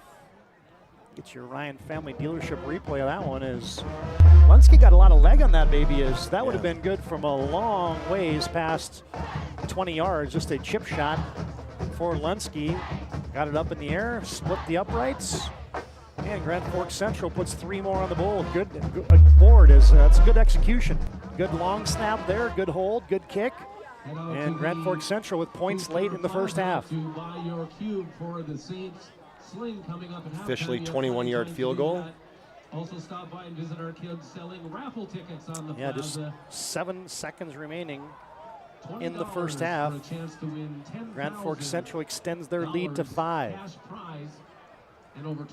And now I would be surprised if you don't see the squib kick, right? Yeah, you'd think so. You usually see that line drive, bouncer. It's a nice drive. Started on their own 24-yard line. Had some nice completions. 3 first downs. Took up 5 minutes and 3 seconds. So great drive to go to get yourself into the locker room. Well, the sun is not quite set yet. The shadows have pretty much completely enveloped Schmeeker Field. Lunsky with a hand up, runs into it, and a short pooch kick. Going to be fielded there by Beckett Price. Anglers to the wide side. Still running to the 30, to the 35, shakes and bakes out to the 40-yard line, and that's the way the 1st half will go into the books. Grand Forks Central and St. Mary's battling it out here in a 2A football matchup, and our Magic Towing halftime report comes up next. At halftime on your BNC Bank scoreboard, it's Grand Forks Central 11, St. Mary's 6. Halftime report comes up next on the PSP Network. This presentation on the PSP Network is proudly brought to you by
Make sure to like and follow the PSP Network on all social media platforms and hit that subscribe button on YouTube. PSP Network. It's game day. When facing disaster, it's not just the things we lose, but the memories.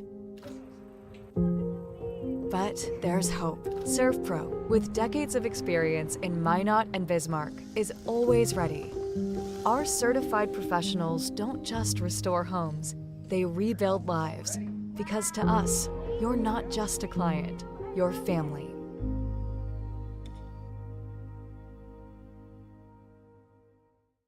Shields Visa is more than just a card. It's the freedom to go. It's a gateway to explore and do more of what you love. Imagine where the Shields Visa can take you. So join us in discovering endless possibilities. Shields Visa. Together, we've got this. Meet Gary. Gary is an ordinary guy, but right now Gary has car trouble. Gary doesn't know about magic towing. Don't be like Gary. Remember the name and the number. It's Magic Towing. We are here to help 24/7. Magic Towing in Western North Dakota. Don't be like Gary. Remember the name and the number. It's Magic Towing.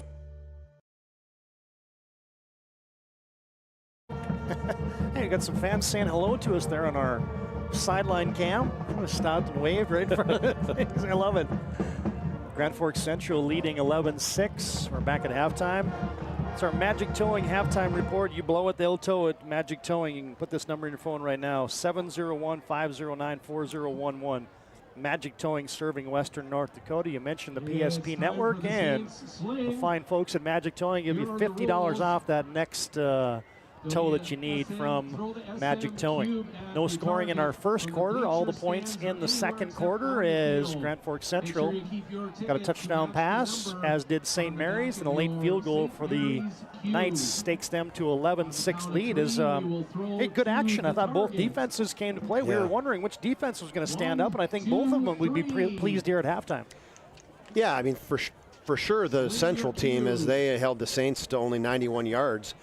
Grand Forks Central 176 yards in that first half.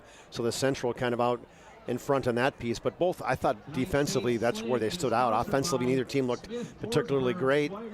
A little bit more diversity on the Grand Forks Central side. That was one of our keys to the game. And you could see they really did open it up. They had 15 times they threw the football.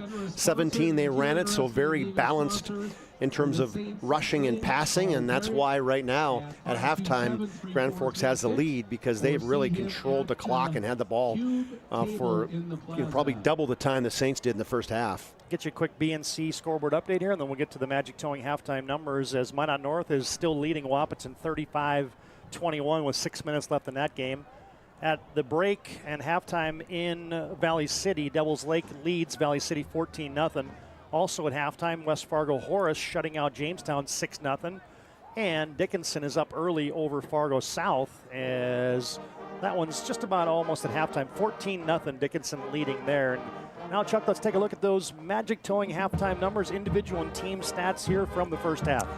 Well, for the Saints, struggling rushing the first half. 4 carries for Beckett Price for 24 yards.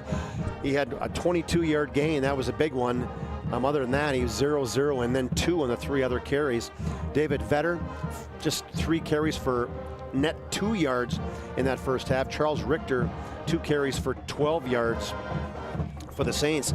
Richter struggling in the first half, 3 for 10, 53 yards. Big one being 40-yard throw and a touchdown to Brady Ruggles on a backside post. Dominic Zander, the other 2 catches, a 9-yarder and a 4-yarder for 13 yards in that first half. For the Central Knights, 10 carries for 27 yards for Logan Voorhees, but the leader on the ground is 4 carries for 30 yards for Nass Fisher. Noah Lease has 3 carries for 10, including a couple sacks for him, it should be a net 10-yard loss. So that's Let me adjust that. Hold on as we're speaking. So that's just 47 yards. Hold on here. Let me fix that. Okay. And then throwing Noah Lease, 10 for 15. Put the ball up 15 times, completed 10 of them. 109 yards. Does have a 31-yard touchdown catch or pass. That's to Latrell Murph. Brooklyn Bruce has 3 catches for 20. Quante Henry has 1 catch for 25. Tyson Vanyo has 1 catch for 18. Latrell Murph, that 31-yard touchdown reception. And then Naz Fisher has 2 catches for 15. So getting a lot of people, 5, 6 different receivers in. So diversifying, not only run and pass, but also diversifying in terms of only getting who you're getting the football to on both the offensive side. So team statistics in that first half. Just 9 carries for St. Mary's, 38 yards. Central has 47 yards on the ground and 17 carries. 3 completions for 53 yards for the Saints, 10 completions for 109 for the Central. So 19 total plays for St. Mary's, 91 yards in that first half, 32 plays for Grand Forks Central for 156. No fumbles on either team. 4 punts for Beckett Price, 43-yard average, just 3 kicks for Central and just a 40-yard average. So that's a positive, plus 19 on those punts for the Saints. Not a lot of penalties, just 2 for each team, 10 yards for the Saints, 20 for Grand Forks Central. The St. Mary's in the first half, the only 2 first downs compared to 7 for Grand Forks Central. The Saints had a couple sacks by Cortland Eberle, as Eberle had a sack, a 7, and a sack, a 6-yard loss. So 2 sacks for him in the first half. And then 2 TFLs. Zander had 1 for a 3-yard loss, and Ruggles had 1 for 3 yards. For Grand Forks Central, they did have a tackle for loss. Hauser had a 3-yard tackle for loss. No interceptions in the first half. So pretty evenly matched first half. That's why you see just 11-6. BNC scoreboard update. Well done on those halftime numbers, Chuck. Brought to you by Magic Towing. Here's your scoreboard update. In 3A tonight in North Dakota, Mandan leading Cheyenne 15-8 at halftime. Century is ahead of Fargo North 21-7. Start of the second period, Williston and West Fargo tied up at 2. Late in the first half, Minot on top of Shanley 14-0, and Davies is taking care of Legacy tonight 28-0 at halftime. As we'll take a timeout, we'll come back and run through those scoring plays from the first half, and we'll get set for second half action here from St. Mary's. At the break, Grand Forks Central 11, St. Mary's 6. This is your Magic Towing halftime report. No job too big or too small. Magic Towing serving Western North Dakota. Put this number in your phone right now, 701-509-4011. Halftime rolls on after this break on the PSP Network.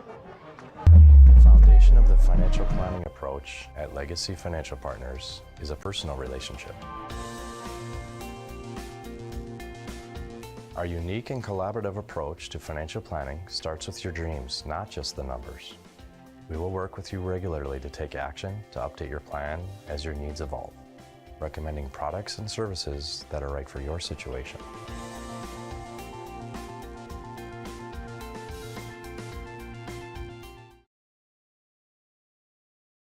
How would you like?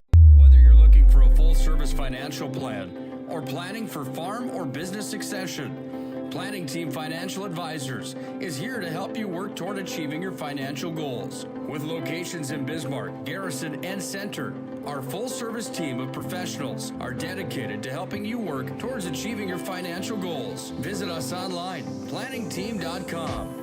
Securities offered through LPL Financial, member of FINRA and SIPC. Investment advisory services offered through New Edge Advisors, LLC, a registered investment advisor. New Edge Advisors, LLC, and Planning Team Financial Advisors are separate entities from LPL Financial.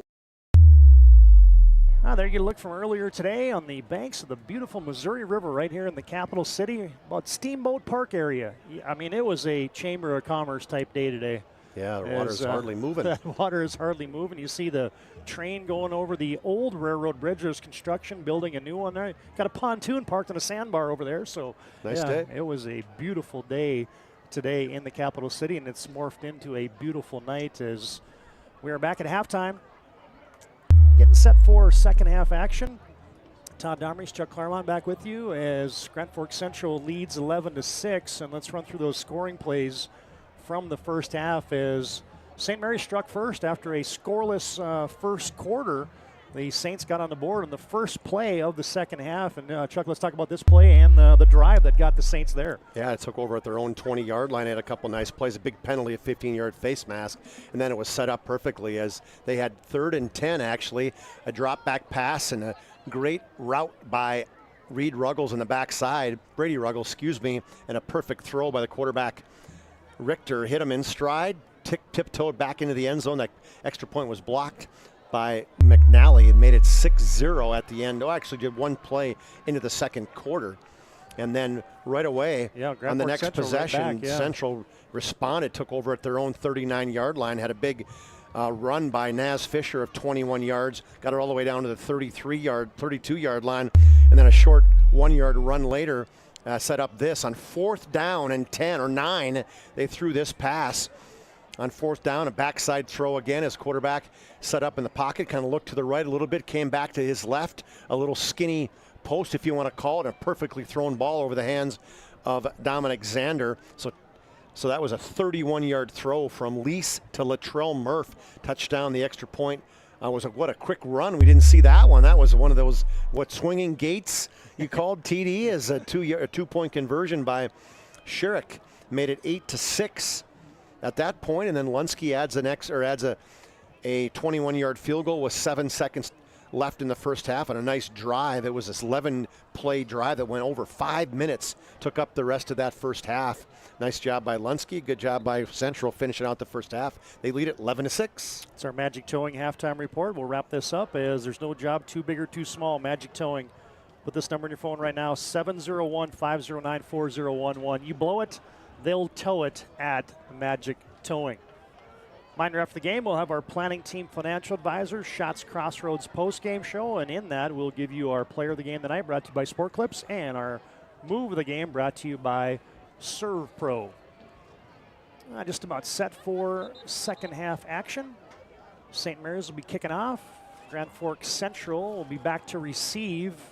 Well, you'd like that, score points late in the first half and get to bring your offense right back out there if you're Jake Schauer and the Grand Forks Central Knights. I'm sure Toby Schweitzer, the Saints defense will be ready.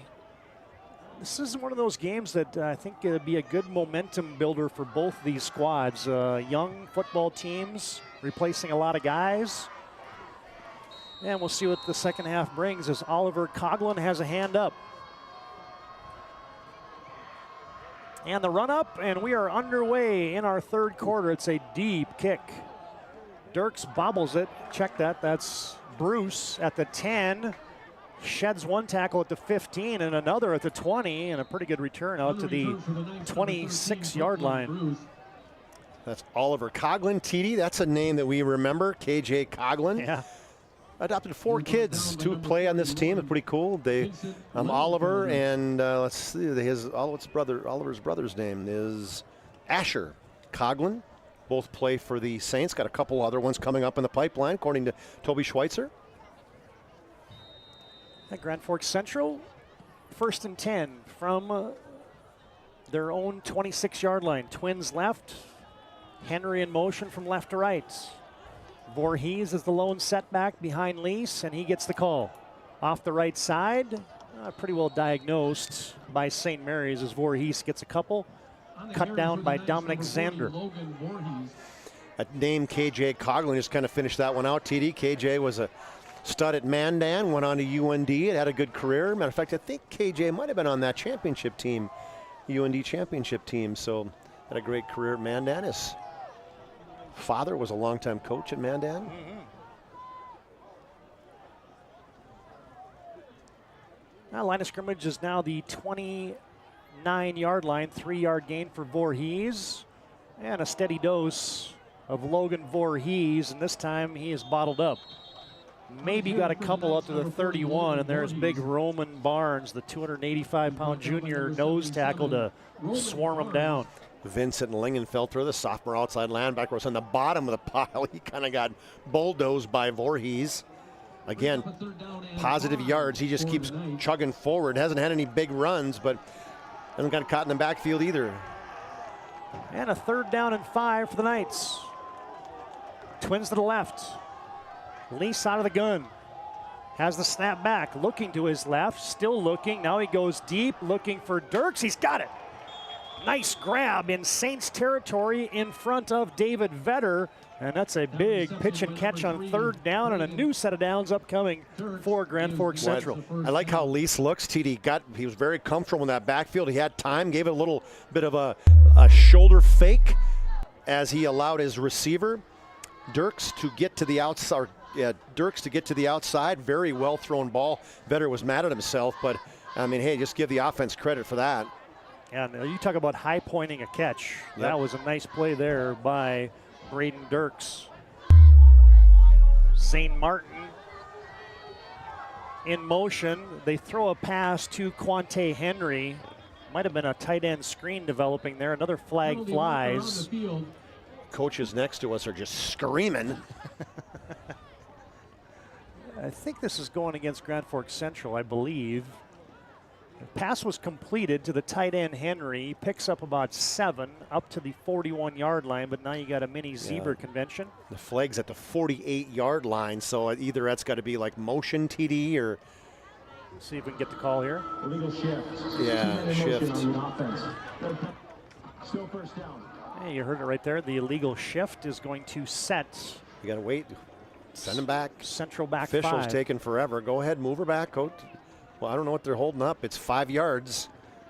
Oh, he's got to wait for the other official. He was having a conversation with head coach Jake Schauer. Oh, now we got her organized.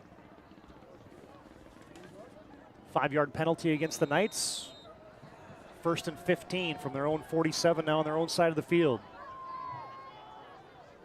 Murph resets from his tight end position. Blitz off the edge. They swing it out. That might have been a lateral to Naz Fisher. He made Dominic Zander miss in the backfield. Then he got north and south, got back to the line of scrimmage, and maybe picked up about a yard past that as he's sandwiched down and tag teamed down by Vincent Langenfelder and Brady Ruggles. Boy, what a play by Langenfelder too, TD. He came from the backside on a blitz and then went all the way across the field to help bring down Naz Fisher. Just passed. You got to give him 1 yard on that play. Is that a pass or a run? I called that a run. I thought that was a lateral. Okay. Yeah. So I would give Naz a 5-yard gain, or no, a 2-yard gain, 1-yard gain, yep. Something like that. 1 yard, yep. A couple of accountants up in the booth here. We'll get it right. Oh, there's a pop pass. Quante Henry's got some space, 45-40, and he bulldozes his way over a tackler, self-defense tackle, but that's a first down gallop for Quante Henry. Jacoby Grimm brings him down with the well-designed play by the Knights, has them a first down. Yeah, they had Henry was lined up on that right side. They faked the handoff, and Henry came from right to his left, and a little shuffle up to Henry, and he was rumbling and a stumbling, had a good block as they pulled both the guard and tackle from the backside, got a good block, and then I want to say got tackled by Grimm, but that's giving him more credit than he probably deserved. A self-defense tackle. Yeah, exactly. 19-yard play. I wonder if that's a play that the Grand Forks Central Knights have gotten out of the playbook from the Kansas City Chiefs, because I've seen the Chiefs run that baby to Travis Kelce a few times as Naz Fisher has the carry, and he got twisted up, and he's still down. That's not a good sign. Asher Coughlin came in, made a big stick, as he's been very active from a linebacker spot. And we got an injury timeout on the field, as that's a two-way starter for Grand Forks Central, Naz Fisher. And he's holding that left, or check that right arm gingerly, and we'll take a timeout. Brought to you by Ryan Family Dealership. Trusted name for car buyers in Western North Dakota. Shop their entire inventory at driveryan.com. Visit one of their 5 locations in Minot and Williston. And maybe that's just a stinger. Hopefully, it looks like Naz Fisher is just fine. He looks fine. It's like, I'm good. Nope, sorry, man. You got to come off. I keep giving the ball to him. He's the guy that's making things happen. I know Voorhees is he's kind of your guy that's kind of pounding it inside, but Fisher's the guy that he gets the football. He makes things happen. Yeah, and Coach Schauer said, he's the guy that he's raw, but he makes plays. Yeah. And he's an athletic guy, and I agree with you. I think I might find a way to get that guy 15 touches a night. 8 carries for 56 yards and a touchdown last week. Got 31 yards on 6 carries this week. No gain for Fisher on first down, 2nd and 10. Knights, oh, they bobble the snap. It's down on the ground, and I think St. Mary's got it. They did. See who pops up here, TD. 41, Lingenfelter was the one who went down, but also give credit to Roman Barnes. He's the one who he rotor graded a guy out in front of him, and then he had Vincent Lingenfelter come in behind him, grabbing the ball in between his legs. And I don't know if Lease was trying to give hand signals. Yeah, I don't know what he was doing. It didn't look like he was ready for this snap, as it might have hit him in the shoulder pad. It did. And then it was just all kinds of duress. Yeah, great job by the Saints. They were all over that football. And the first turnover of the game, yeah, that's big, goes to St. Mary's. They were driving too. Saints offense out on the field with 7:46 to play in the first half. Wide side run, Vetter, he tosses it to Ruggles. Somehow he got loose, and now he's got a positive gain and a first down. Didn't even see it, TD. Was that like a design play as Vetter went to his left, got drilled, it looked like to me. I don't know how Vetter had a chance to even toss that to Ruggles. See if it was a design play. I think I think it was. Here comes Ruggles on the reverse. Oh, it was a reverse. You're exactly right. He just got swarmed under, and then Ruggles turned to the right side. Everybody was flowing to their right. Oh, baby. First down. Where did that play start on? I think it was the 41, so that's a...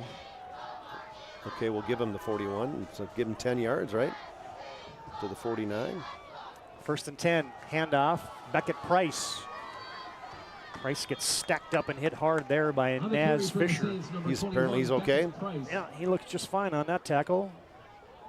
They give Beckett Price a couple to the 47-yard line, a gain of 2 as the clock drips down to 7:18 and counting to play here, quarter number 3. Grand Forks Central on the road leading St. Mary's 11-6 on your BNC National Bank scoreboard. Your life's busy. They make managing money easy. Locations in North Dakota and Arizona. Visit BNC Bank at bncbank.com. 2nd and 8 for the Saints. Twins to the wide side. They motion Ruggles. Richter back to pass. I don't think St. Mary's had enough guys in the line of scrimmage. I think you're right, TD. Dominic Zander has the completed pass, but that one's coming back as two flags on the field. Yep. Both sides read, saw that, both officials. The sideline guys saw that all the way. Yeah, legal formation. That's not legal. See if you can get your Ryan Family Dealership replay. Yep, you got 5 guys in the backfield. And that means there's only 6 guys in the line of scrimmage. That doesn't work. Yeah, Ruggles, when he went in motion, Zander was supposed to step up to the line of scrimmage and cover him to cover the tackle. Thanks to Ryan Family Dealership for bringing you those replays. Season long on the PSP network.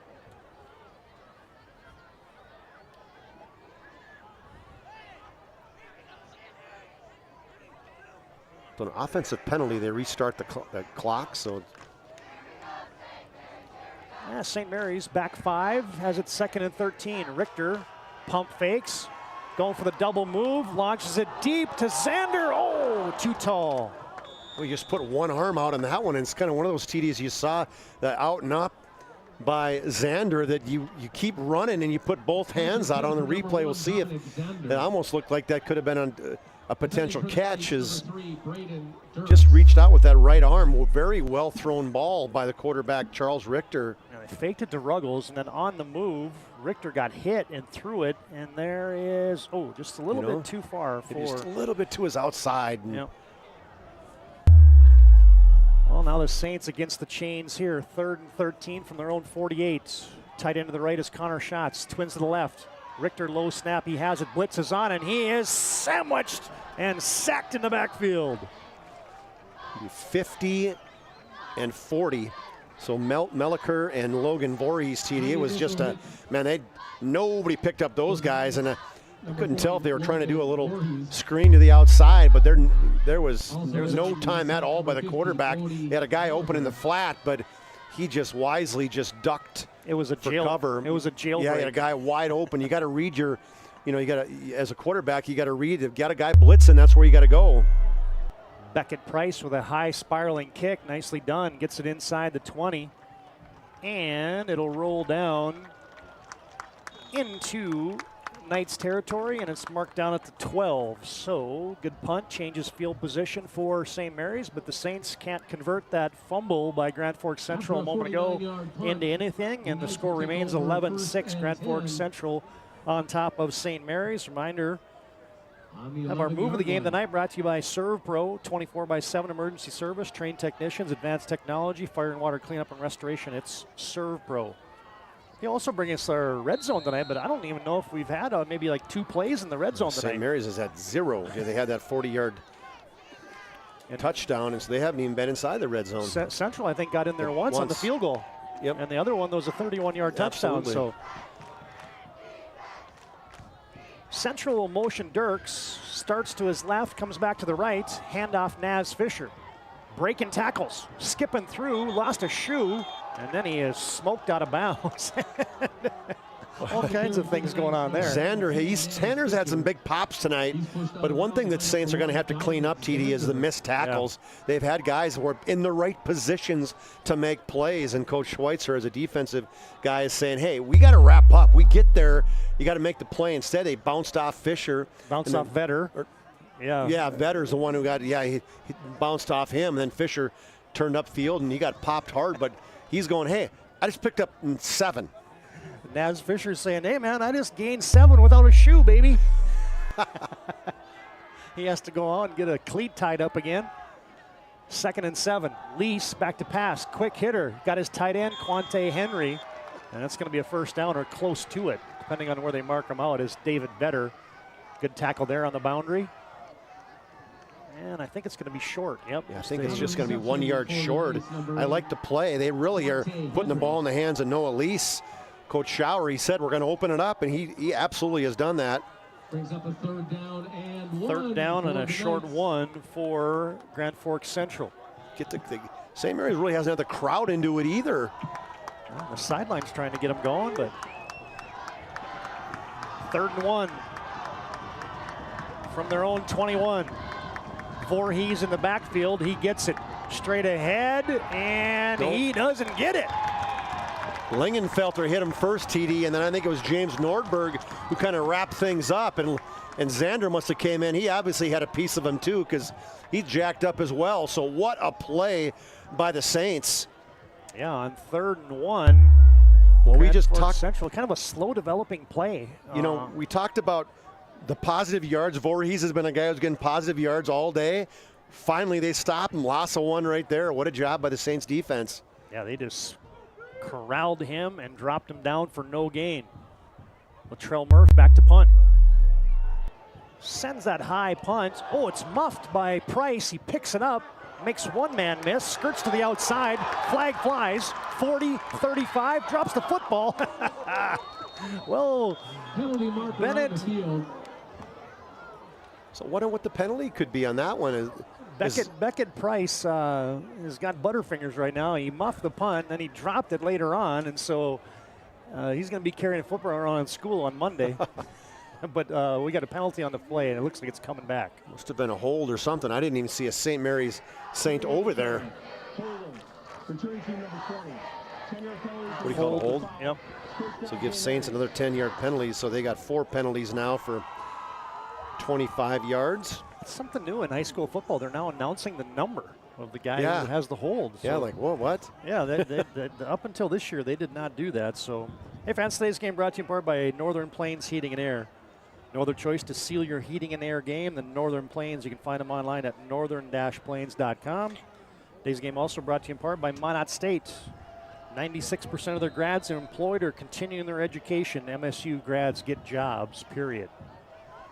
1st and 10 Saints. Beckett Price spun down on an inside handoff between the tackles. Ryder McNally has the stick for Grand Forks Central. I don't know if that's a read option or what that was, but it took a long time to give the football to Beckett Price, and he had no chance once he got it.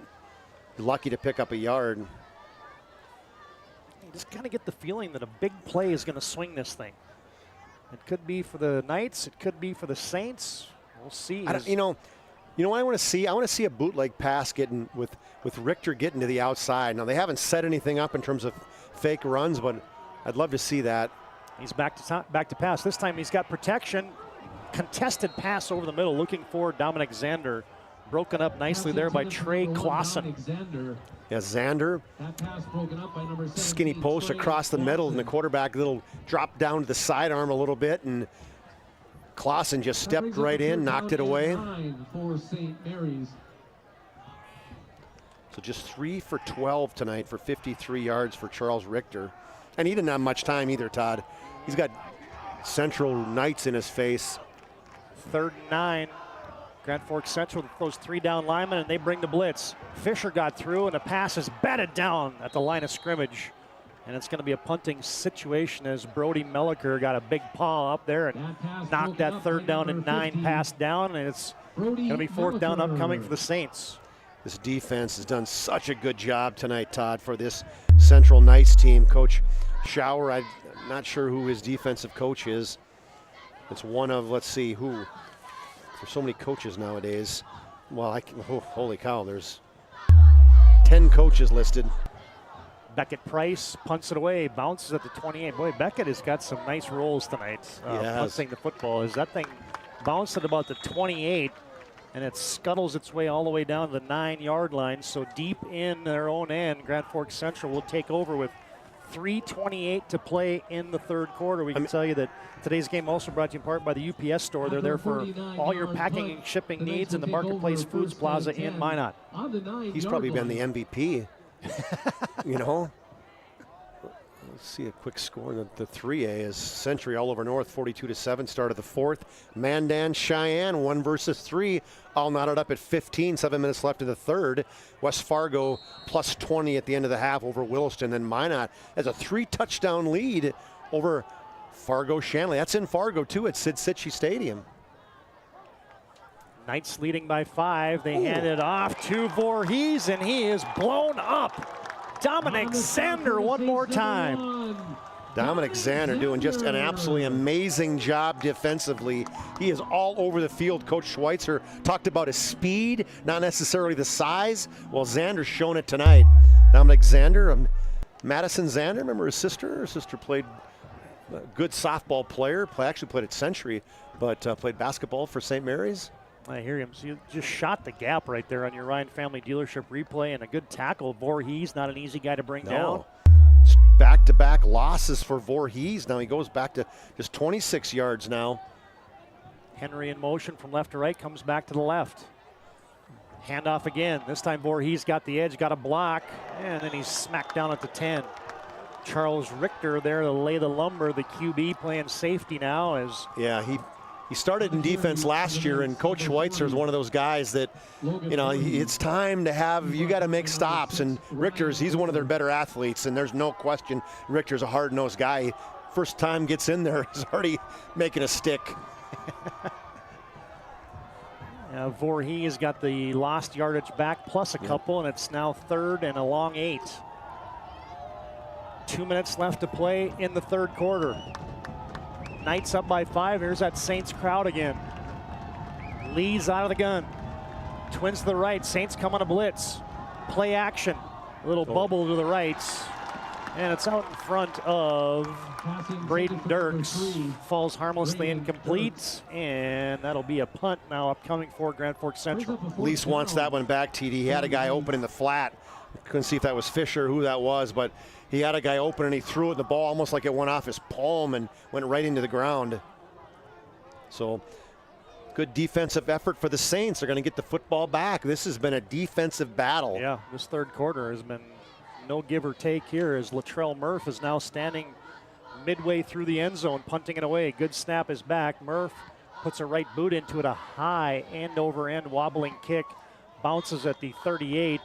And goes out of bounds right at the 40-yard line. Give him 30 on the punt. And St. Mary's takes over at their own 40-yard line with good field position. And we can tell you that today's game also brought to you in part by Prestwich Orthodontics, specializing in braces and Invisalign for all ages. You can find them online at minotbraces.com. Today's game also brought to you in part by Shields. Stores in Minot and Bismarck have every sporting good possible along with fashion and footwear. Find them online at shields.com. Shields is a proud sponsor of the PSP Network. Mandan takes the lead, scores up 22-7, 15 now, 1 minute left in the 3rd over number 1 Cheyenne. Fake to Vetter. Richter has a gallop up the middle. He got 10, but you saw the flag fly in, and that's going to probably come back. Anytime that umpire throws it, that's usually a hold. Yeah, I mean, it could be a hold every play, and I was kind of had my eyes on those guys in the middle, and you know, unless it's a blatant where your hands are extended, Holding. Offense number 70. that's a big call. How about the officials last night in the Baltimore game calling 79 for how many times in the backfield? They were making Ronnie Stanley an example. Oh boy, yeah, I thought the same thing. I'm like, well, I guess that's a new rule that they're going to enforce this year. Yeah. Too many guys in the backfield, about half the plays in the first quarter for the Baltimore Ravens. Well, the Saints go back 10 off that 10-yard holding penalty, 1st and 20. Near side run. Beckett Price wrapped up and slung down there by Naz Fisher. On the carry for the Saints, number 21. No fake handoff there. Quarterback handed it straight off to Beckett Price. Ran hard to the outside. They haven't bounced too many plays outside. It's kind of one of the first ones. But Central was, you know, probably geared up for a pass. Second and forever. It was 2nd and 20. Yeah, they'll give Beckett Price a couple. Or it was 1st and 20, excuse me. And with 85 seconds to play in the third quarter, St. Mary's has it 2nd down and long. 2nd and 17 to be exact. Snap is back. Richter sets up a screen, and that might have been tipped. Dominic Zander short hops it. It's incomplete. Yeah, and I mean, they had it set up again, too. Eli Fisher was the guy who was in that kind of tipped it a little bit at the line of scrimmage, but they've had those middle screens set up and haven't completed one of them yet, Todd. Yeah. Let's see if we can get you a look at that on your Ryan Family Dealership replay to see if that was indeed tipped, or maybe Richter just wasn't confident, kind of short-armed that one. And see, that middle is wide open. Yeah, I think that was tipped. That's a play they're trying to complete, and they've got guys in position. Saints out of the huddle late. Play clock down to 5, down to 3, down to 2 on 3rd down and 17. Snap is back. Richter fires it, looking for Connor Schatz. Broken up nicely there by Braden Dirks. Would have had a 1st down if Schatz could have came down with it from his tight end position, running a little flag route. It's incomplete, and the teams are going to keep punting it away here in the third quarter. Another 3 and out for the Saints. They are just not getting any offense whatsoever. In the first half, what they have? The first half just 94 yards. Good snap back to the punter, Price. Got a good leg into that one. Straight up in the air, and it's going to bounce at the 17, and another good roll. Beckett Price has got the roll down tonight. He is without a question the MVP for the Saints right now. He's the one that keeps putting Grand Forks Central back in, you know, backed up field position. Got it to the 5. Went all the way down to the 5, yep. Minor after the game, we'll have our player of the game brought to you by Sport Clips. They'll keep you looking your best. Check in online with a hairstylist today at sportclips.com. 7th punt of the game for Beckett Price, averaging over 40 yards a kick. Minot leads by 4 touchdowns now over Shanley, 27-0 on the BNC Bank scoreboard. 1:02 to play in the third quarter here on your BNC Bank scoreboard. Central on top by 5, 11-6. It's an odd score for a football game, right? 11-6. Yeah. Naz Fisher this time directly behind the quarterback Lease. Oh, Lease bobbled it. Oh, and he had to just fall on it as he had Saints lurking. He's got to be taking his eye off it, Todd, as it hit him. The snap hit him right in the hand, so it's not like the snap's the issue. Well, these offenses in the third quarter have not been poetry in motion. Oh, boy. A little bit of UGLY going on right here. It's not well, I give tackle for loss, and I think it was Lingenfelter who was the one that ended up covering him. Well, now you got it in the shadow of the goal line at the 2-yard line. 2nd and long for the Knights. Lease is back to pass. Throws a little smoke screen out to Brooklyn Bruce. He corrals that at the 8-yard line. He's tackled immediately there by Langenfelter and Borer. But it's short, so another stoppage for the Saints. Should get the ball in good position. And it looks like Grand Forks Central in no hurry in the third quarter clock is going to expire, and we will go to the fourth after a scoreless third here from Schmeeker Field at St. Mary's. BNC Bank scoreboard, end of 3. Grand Forks Central 11, St. Mary's 6. Fourth quarter comes up next on the PSP Network.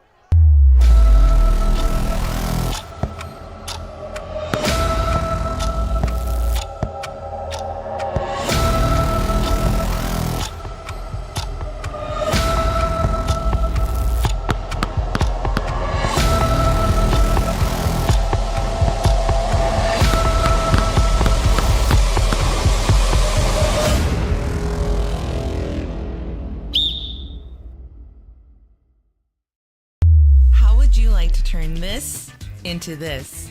With Shaw's Crossroads Fuel to Food Reward Program, you can. Here's how it works.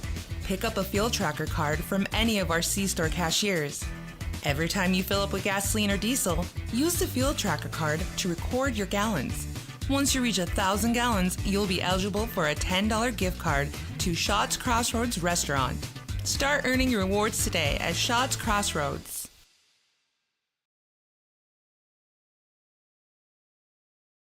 Well, that was a stalemate in the third quarter. Well, will Toby Schweitzer bring the house on this one, or he'll just be content with good field position? Oh, wait a minute. I'm sorry. It's only third down? Third. Never mind. I guess he won't. He might bring the house. Yeah, he might. They got him spread out. And 3rd and 8. Naz Fisher beside Lease. Twins left, twins right. Grand Forks Central went to the long count. St. Mary's didn't jump. And now the snap is back. Blitz is on. Lease has to step up, and he's belted. Big number 72, Jackson Barth. Yes. Oh, yeah, right there. Sorry.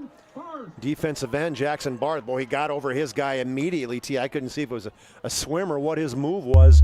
He was on that right side as he comes hard to the outside and then does a rip under with that left hand. Good job there. Pickett bringing down the quarterback at the 5-yard line. So that was a sack of 3 yards for Lingenfeld, or for Barth. Well, now punting from deep in his own end zone is Latrell Murph, and he didn't get much of that one. And he didn't get the benefit of the roll like Bennett Price has been getting all night. And that thing executes out of bounds at about the 27, maybe the 28-yard line. Yeah, see where they mark it. That, yeah, just a 23-yard punt. If he's on, it was a 29, so give him 24 yards. But man, again, the St. Mary's Saints, it's Beckett, Price, and the defense that are keeping them in the game. Their offense has done nothing.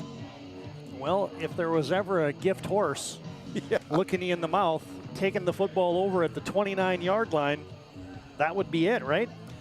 Well, what can the offensive coordinator for the Saints, what can they draw up on this one? I don't know. I think that's Bud Etzold. I guarantee they're having a conversation every time out. Like, what can we do to get a first down? St. Mary's has it 1st and 10. Richter has the snap back. Handoff, no fake to Langenfelter and Charles Richter. There's a play. Whoa, positive gain. Fooled me completely because I'm following the fake handoff to Lingenfelter going to his right, and then Richter, a quick hitter straight up the middle. Got great blocking by Baumgartner and Barth and Griffin. That's a big play. Write that one down, TD. 12 yards. He said, let's try that one again. Yep. As you said, they faked it to Langenfelter, and Charles Richter with one of his best runs of the night. St. Mary's into the Serve Pro red zone. 1st and 10 from the Knights' 17-yard line. Little pop pass. And St. Mary's doesn't get much. Nope. Voorhees rips him down there, but he still got positive yardage, moved forward as they did that one early on with Ruggles coming from to his right to left, a little shuffle pass up to him as he was in motion. I think it was Xander who had caught it last time. It was. Yep. This time Ruggles was the recipient, but just picked up 1 yard. St. Mary's with its 2nd down and 9 now from the Knights' 16-yard line. Ball on the left hash mark. Tight end to the left is Connor Schatz. Langenfelder in the backfield. Vetter is an H-back. Motion, short motion. Richter rolling out. Fires it into the slot. He's got his man. Little out pattern there for Brady Ruggles. He caught it successfully at the 9-yard line. A gain of 7. He's wrapped up there by Braden Dirks. Yeah, Dirks hit him right away. He was open earlier on that one. Took Richter a couple more steps to throw it to him, but still a completion inside the 10. So this will be I'm assuming a 4-down territory right here. Yeah, there's no way you're kicking a field goal. Unless you lose yardage maybe, but I think this has got to be 4-down territory for St. Mary's. They've got it 3rd and 2 from the 9-yard line. Fake to Langenfelter, Richter north and south running, and I think he's got enough for a 1st down as the hat flies off. That's their best play, is the fake handoff from Richter, and he just dives into the pile, goes straight forward. No, I don't know. He didn't get that great of a spot. But they're still going to give him a 1st down. Well, now Richter's the guy who lost his helmet, so does he have to come out for a play? Boy, Grimm's going to have to go in. So 2-yard pickup, but he did get a 1st down. So 2-yard run by Charles Richter, but now we're going to get Grimm. I'm going to guess this is going to be a handoff, huh? I'm thinking Jacoby Grimm might be handing it off here. He's the backup QB for the Saints.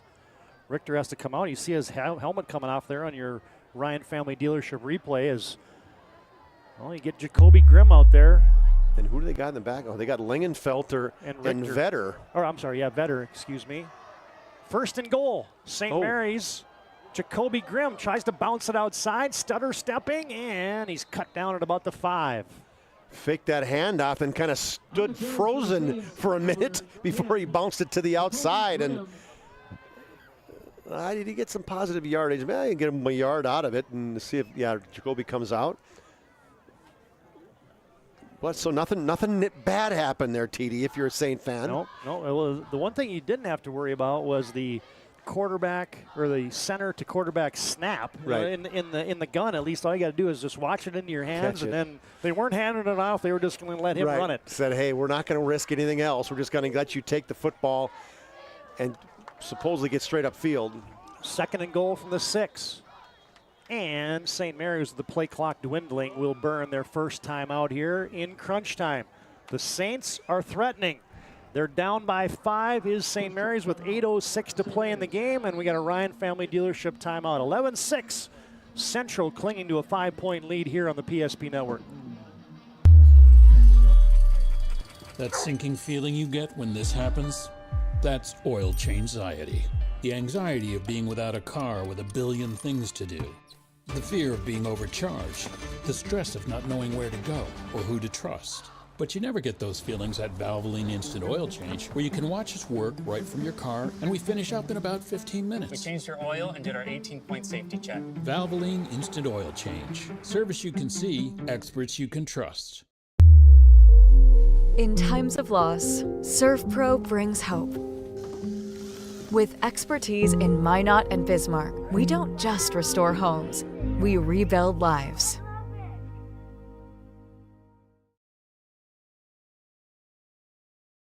Well, this has been St. Mary's' first trip into the ServPro red zone the entire night.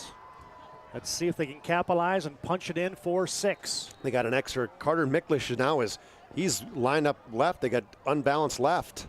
Snap is back to Richter. He's got a scramble, evade, fires it. Oh, and it's off the hands of Ruggles. It was behind him right at the goal line on the doorstep. Pass intended for number 14. Yeah, he was actually open too, as Richter was kind of weaving his way slowly to the left and then stopped and threw it to Ruggles and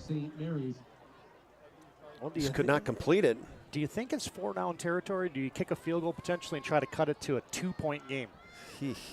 I don't like that either. I don't think so. I think you got it all the way down here. You got to come with your best play here on 3rd down and then probably go for it on 4th down. What's the best play, though? Yeah. The fake handoff and Richter up the middle? Well, there they go. They fake the handoff. Richter just follows them. Oh, and he is stacked up. Ripped from that shot. I think that was, Sherrick and Naz Fisher. Naz Fisher looked like he was open for a second. I thought, here's the thing. You make the decision to get up there, you got to go. You got to stick your head down and get, like what you said, put your foot down and make a decision and go forward. And that's not a time to weave your way. Richter got a couple, and it's inside the 5, officially marked at the 4. Zethan Feldman was also in on the action on that last stop. Well, this could be the ball game here with 7:25 and counting to play. St. Mary's 4th and goal from the 4. It's got to go to Ruggles. Richter's back, rolling left, looking. Now he's going to sprint for the pylon, and he is in! Good. Touchdown, St. Mary's.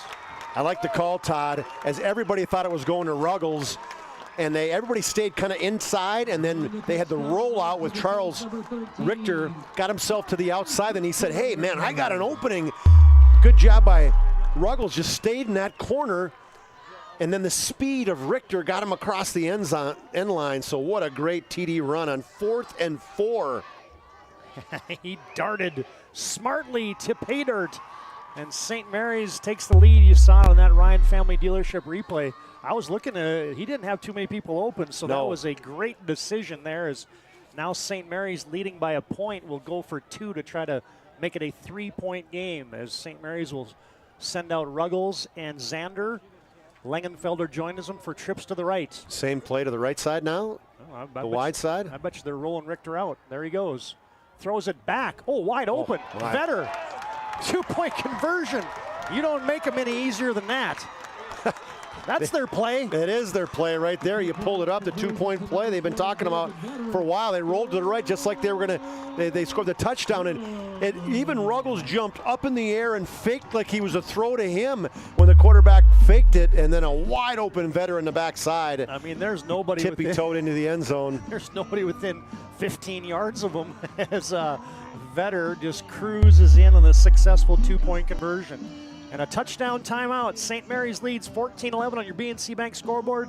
7:14 to play in our contest.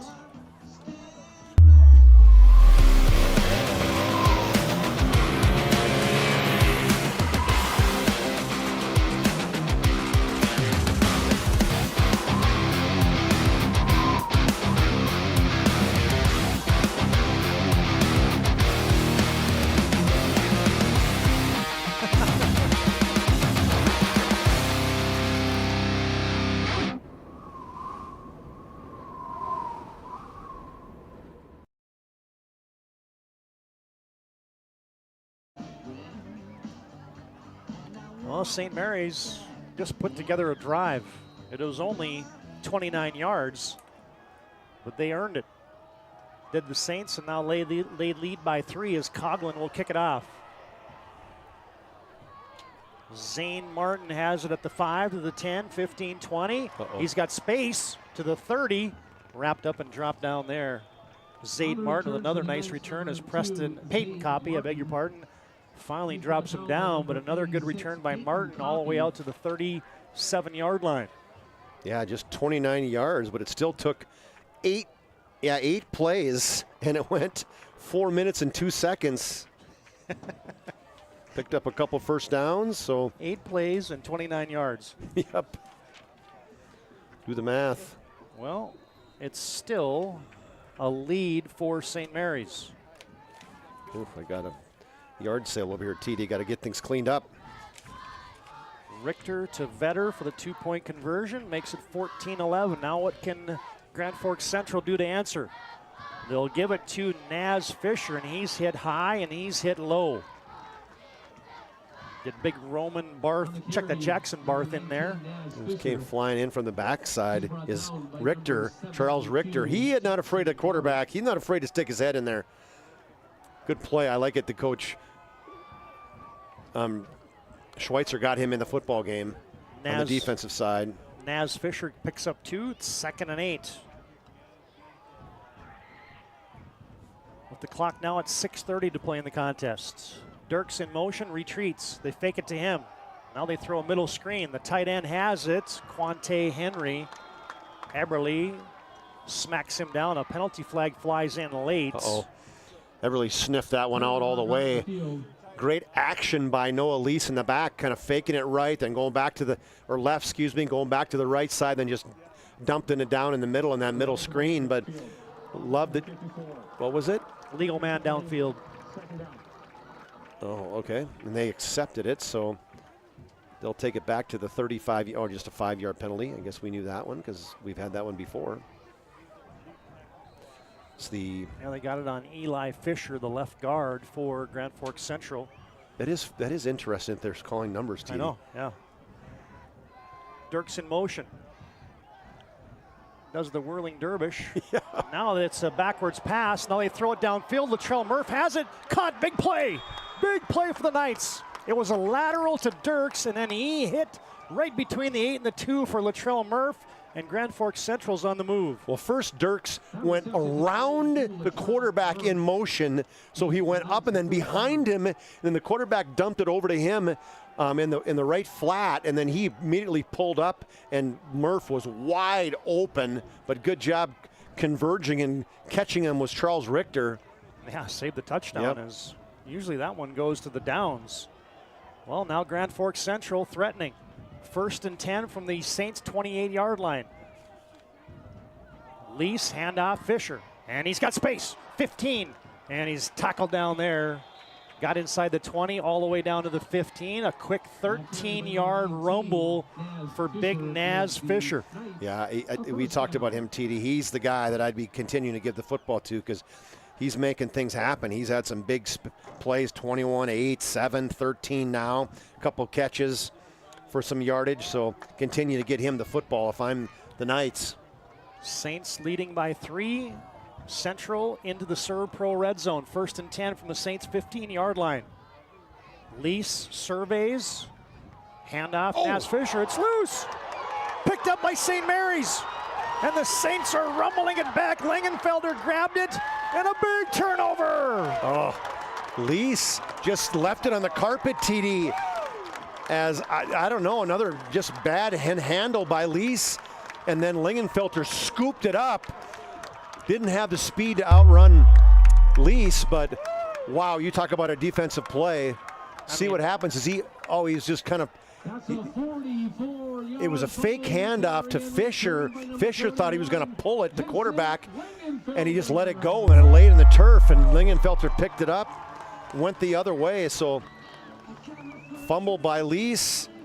Vincent Langenfelder with that's his second fumble recovery. 41-yard fumble recovery in crunch time. And St. Mary's now looking for more. From the 37-yard line of Grand Forks Central, the Saints have turned over the Knights a couple times here in the second half. I wonder if you take a shot here, partner. I don't know, maybe on the outside with Ruggles maybe? Richter is back to pass. Nope, they pop pass it to Ruggles. Gets a couple blocks, weaving, darting, and he's got a positive gain. Submarines his way out to the 30-yard line. 7-yard completion from Richter to Ruggles. Safe play, and I like what Ruggles did. Is he reads that backside tackle because the tackle's play is to basically influence a tackle. What are you going to do? He goes upfield, he blocks him outside. Ruggles turns inside, picks up nice yardage. Most important thing, the clock's running.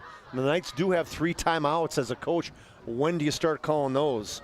Yeah, those are the dots on your scoreboard. Again, underneath each team's name. Grand Forks Central, their full complement of 3 timeouts remaining. St. Mary's with a couple timeouts remaining. Vetter, they fake it to him. Richter, off tackle right, first down. Clock will stop momentarily. Ryder McNally has a hit for Grand Forks Central, but Richter has gotten his running game going here in the fourth quarter. Well, I like what he did there, Todd. Faked the handoff, and what did he do? He put that foot in the ground, and he turned upfield, and he ran hard and low to pick up that first down. Richter's really came on strong, both defensively and offensively. Well, now the clock is becoming a good friend of St. Mary's as well. As we're under 4 minutes to play in the contest, St. Mary's leading by 3. 1st and 10 from the Knights' 22-yard line. Handoff, David Vetter. Oh my. He is stamped. Johnny Sherrick, 200-pound bomb, just lit up David Vetter. We're going to get you a Ryan Family Dealership a replay of that one. You don't see too many sticks better than that. It looked like Vetter was going forward, and all of a sudden he went going backwards. Yeah, 160 pounds turned into a backwards 160 pounds by big stick by Sherrick. Yeah, that was a hit and then some. Saints get 1 on the tote by Vetter, and now the Saints just content with running that play clock down to 2, down to 1. They fake it to Vetter.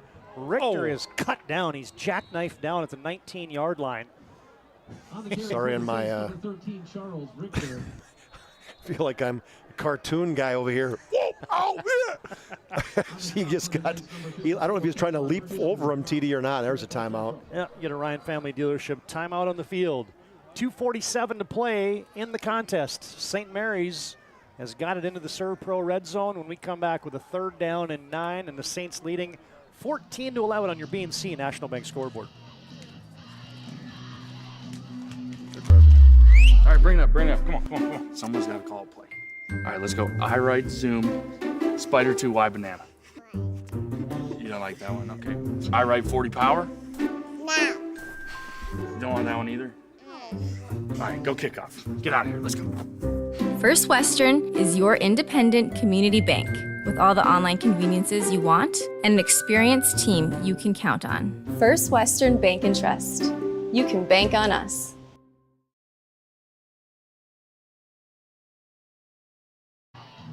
I hope you enjoyed the coverage tonight on the PSP Network. Glad to bring it to you. We love to promote local athletes. Be sure to like and follow us on our social media channels of Facebook, Twitter, and Instagram to find out the latest happenings on the PSP Network. This one's been a doozy. 14-11. St. Mary's leads over Grand Forks Central. Saints have it in the red zone. Brought to you by Serve Pro on a 3rd and 7. Oh. Snap rolls back to Richter. Picks it up. Slingshots it into the flat. Caught there by Ruggles. Wow. And he has it at the 11-yard line. Is that enough for a first down? No, I think is it just short potentially? Oh, yeah. They didn't mark him. 1 yard short. Yeah, they marked him at the 13. That looked like disaster all the way from the fumble or the bad snap on the ground. Richter scoops it up to the wild pass behind Ruggles. But hey, the Saints, they got a Cinderella shoe on right now. Now they have it 4th and 1. Will the Knights defense rise up? Will the Saints pick up a first down here with approaching 2 minutes to play in the contest? You got to rise up right here. Richter fakes a handoff and first down and more. Oh. Flag flies in. He's got a touchdown. Touchdown St. Mary's, but hold the phone as the umpire's laundry is on the field. You know, you had an excellent double team block by Griffin and Baumgartner, or it was Jackson Barth and Baumgartner. Great double team block at the point of attack. The official threw a flag on it. Yep, going to be a hold. There's your Ryan Family Dealership replay. Let's just, they got on Barnes on the outside. Ugh, really? Spoken from a true lineman, right, TD? There's never been a good holding call, I can tell you that, based on my partner's reaction there. Ick. Come on, man. Come on, man. Well, Grand Forks Central dodged a bullet. That would have been the dagger right there. It would have been a touchdown run for Charles Richter. Instead, the 10-yard holding penalty puts St. Mary's all the way back to the 23-yard line. I mean, do you just run the football and keep the clock running? Motion by Ruggles. Richter back to pass. Rolling, flinging it, and it's picked off. Picked off there by Dirks. At the 15 to the 20, out to the 25-yard line, and the Saints have turned it over. It didn't change much because the ball with an incomplete pass on the 23-yard line, but at the same time, it's still an interception. Who got it? Dirks. Braden Dirks with the thievery, and that will give Grand Forks Central the football. And the Knights still have 2 timeouts remaining and 1:46 to play to come down and maybe kick a tying field goal. As we saw, that's Talon Lunsky. He's got a leg. He's got a big leg, so let's see what Grand Forks Central can muster, as they have not had much offense here in the second half. They threw a wide receiver pass, was their best play here. They throw it over the middle, and that's picked off. Dominic Zander, have a night. That's our guy, TD, right there. He came flying in. He read it, stepped in front of the receiver. I don't know if it was a middle screen or just a quick pop pass, but ultimately Zander read it. And this time came up, he dropped, and Reddit stepped in front of the receiver. It was the outside receiver who was running a little kind of a in pattern. I mean, quarterback is probably expecting him to run a little harder in, and he just kind of tiptoed from that in pattern, and Zander stepped in front of it, read it all the way. Yeah, Lease is picked off. He was looking to get it right to Braden Dirks. And how about that read and recognition and the pick? And St. Mary's has forced 3 second-half turnovers here. Now the Saints try to put this baby in the icebox. Fake handoff, and there goes Richter, sprinting up the middle. Oh, and he's tea-kettled at the 10. Nope, check that, the 15. Richter's gonna have a first down all the way inside the 15-yard line. I think you're gonna see plenty of that right there, TD. Richter running it upfield. That's your safest bet right there. And the official got tea-kettled. Little timeout. He got hit in the middle as he got caught up in the wash. You know, that official that stands right in the middle of the field about 5 yards deep, he is in trouble sometimes, especially when you got your Hogs making a big bulldoze effort going forward. He's got a big old smile on his face. He does. Great job by our camera crew there. He's adjusting the hat, making sure he's got a little snot out of his nose there, and everything's still in order. He's a tough guy right there. Love it. Yeah, our umpire tonight is taking a beating back there. Well, now does the clock roll here? Or is yeah, it's going to roll. It should once they set it, right? It was a running play. It was just temporarily stopped for an injury. Still 2 timeouts for Central, and it was a first down run for Richter. So now they got 30 seconds. I mean, they won't snap this one till what? The 50-second mark. Yeah, as St. Mary's, man, why not? Let this baby roll down all the way inside of 5. Grand Forks Central will burn their 2 timeouts on the next 2 plays for sure, but a lot of valuable time escaping. Richter with Vetter standing beside him. Fake to Vetter, Richter again, straight down Broadway, and he's down to the 11-yard line, and there you get a quick timeout. Called for and asked and received by Grand Forks Central. Ryan Family Dealership timeout on the field. 53 seconds to play. St. Mary's leading by 3 late in this one on the PSP Network. For decades, Nodak Insurance Company has been serving our state's residents in good times and challenging times. We come together for the greater good, from simple acts of kindness to company-wide efforts that make a difference in our community. It's who we are, rooted in North Dakota and ready to serve when it matters most. Nodak Insurance Company, agents with answers. Darren Johnson, Cody Olson, and Scott Wilkins, your agents with answers in Mandan. The right way to top a sub is with real red wine vinegar made from red grapes and no food coloring. And the right way to film it is in slow motion. Obviously, because authentic ingredients make a sub above.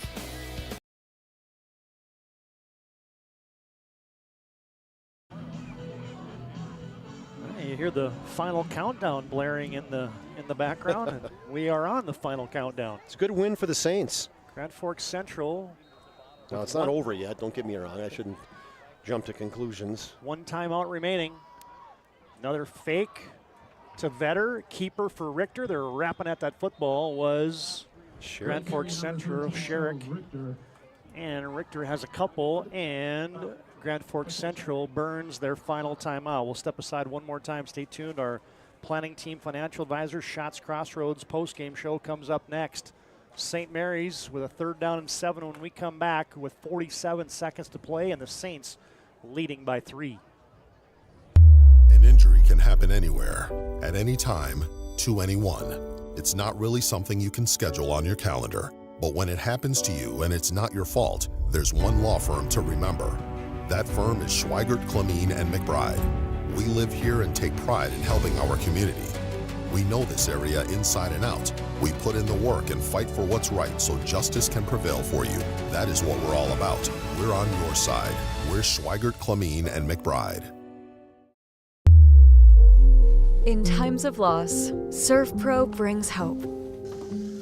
With expertise in Minot and Bismarck, we don't just restore homes, we rebuild lives.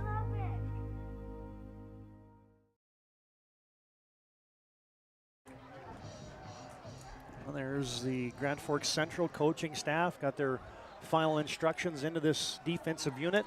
3rd and 7 from the 11. Richter rolling left. Looks like a designed run, and Richter didn't want to go out of bounds, but he did. That's where you just got to go down. And he points right away. He's like, yeah, I know. That's a big play, TD. I mean, that clock will go down to about 10 seconds. It will, absolutely, because there's no timeout for the Knights. I mean, you just got to just go in the fetal position, do a little slide or do whatever. Now, Yeah. 4th down. I mean, they might as well snap it now and just. Well, Knights will have a couple plays. Yeah. Or one for sure. So you're saying there's a chance. Yeah. And now St. Mary's going to burn a timeout. We'll just keep this one right here. Got a BNC scoreboard update upcoming here as we can tell you some of these final scores have come in. First, let's look at 2A football. Minot North has defeated Wahpeton 35-21, so the Sentinels continue their good start to the season. Devils Lake leads Valley City 27-12 with 5 minutes left in that one. Jamestown has come back, and now they lead Horace 14-12 with under a minute to play, and Horace has the football. St. Mary's leads by 3 here, and Dickinson is on the road tonight at Fargo South, and with 8 minutes left in the 4th quarter, the Midgets lead the Bruins 21-7. Thanks to BNC Bank for bringing you our scoreboard and those scoreboard updates in our contests.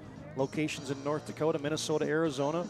BNC Bank provides you with banking and wealth management services for your business and family. You can visit them online at bnc.bank. Well, now you might as well throw it in the end zone. Yeah. 4th and 7 from the 11. St. Mary's has trips to the short side of the field. And Richter fakes a handoff, rolling to his left, and he had a student body left, and he got to the 10, and that is it. And St. Mary's will turn it over on down. So, as you said, Chuck, Grand Forks Central going to at least have a couple chances here. Yeah, and I mean, see where Lease is. I mean, Richter's going to stay in the game. We'll see. I got a feeling he's going to be making a play on defense. I just, for some reason in my mind, look for Richter on a defensive effort. St. Mary's going to call another timeout. Yeah, I think they're going to get it figured out. They're going to get the prevent defense organized here. Third and final charge timeout. As both teams have now burned all their timeouts here.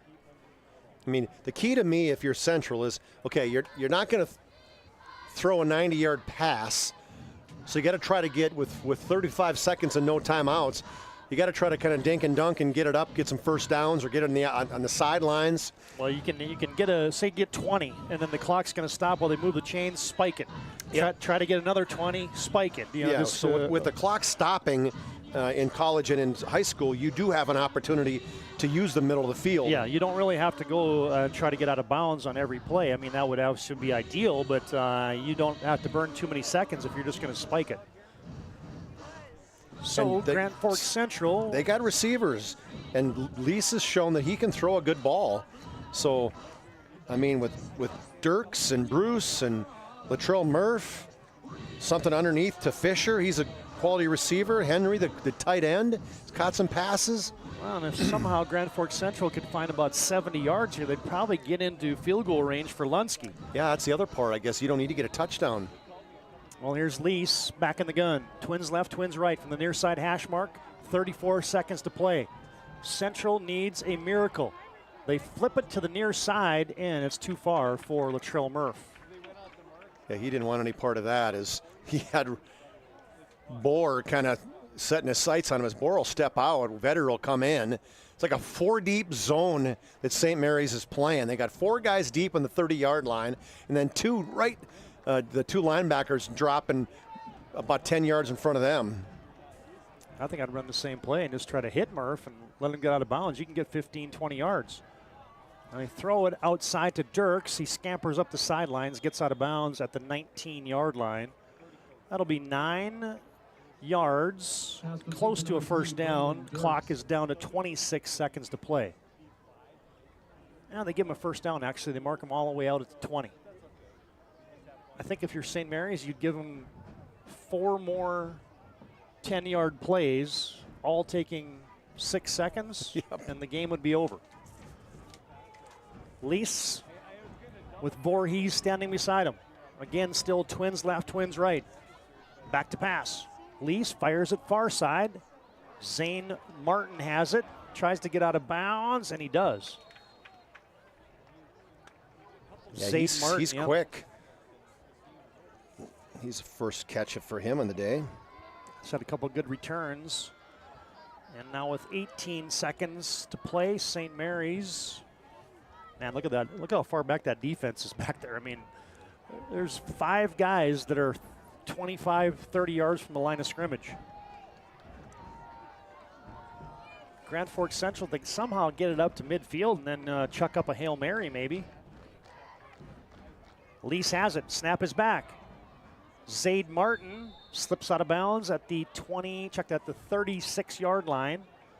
4 more seconds drip off the clock. That reception by well, Saints are so deep. Martin gives the Knights a first down. I think if you're St. Mary's, you're still okay with this. Yeah, you'd think reasonably in order to even kick a field goal, you got to get to the 20-yard line. Yeah. I mean, that would be a 34-yard field goal. But I mean, I haven't seen his leg, but inside the 35 max would be something that I'm looking at. First and 10. Lease flips it, and Dirks has another first down. Check that. That is Bruce. Brooklyn Bruce that was on the catch. Only 5 seconds right there, Todd. And you're out to the 45. Yeah, so I think if you're St. Mary's, now you might tighten that up just ever so slightly, because one more pass completion like that, and if you get 10 yards, all of a sudden you're at the 45, and I think Lease could at least potentially maybe chuck up a Hail Mary. Yep. Twins left, Twins right, 9.2 seconds to play. Knights down by 3. Another fastball to the far side, and to midfield goes Braden Bruce. Drama gets thicker. Brooklyn Bruce, I beg your pardon, as he has another reception. And now from midfield, you're going to find out about the arm strength for the QB Noah Lease. The 175-pound junior is going to be asked to chuck up a Hail Mary. Latrell Murph would be the guy I think I'd be throwing it to. He's on the far boundary. St. Mary's will rush 5. Good protection. Lease will launch it, and it is in and out of the hands of of Jacoby Grimm, and that one has gone final. Grand Forks Central had a drive late, but St. Mary's picks up a victory tonight. Final score on your BNC National Bank scoreboard. St. Mary's 14, Grand Forks Central 11. Stay tuned, our planning team financial advisors Shots Crossroads postgame show comes up next. Planning team financial advisors helping clients work towards financial freedom, and Shots Crossroads, your postgame headquarters. You can order online at shotscrossroads.com. 14-11 is your final. Postgame comes up next on the PSP Network. This presentation on the PSP Network is proudly brought to you by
Make sure to like and follow the PSP Network on all social media platforms and hit that subscribe button on YouTube.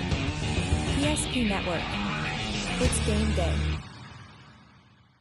Whether you're looking for a full-service financial plan or planning for farm or business succession, Planning Team Financial Advisors is here to help you work toward achieving your financial goals. With locations in Bismarck, Garrison, and Center, our full-service team of professionals are dedicated to helping you work towards achieving your financial goals. Visit us online, planningteam.com. Securities offered through LPL Financial, member of FinRun SIPC. Investment advisory services offered through New Edge Advisors LLC, a registered investment advisor. New Edge Advisors LLC and Planning Team Financial Advisors are separate entities from LPL Financial. How would you like to turn this into this?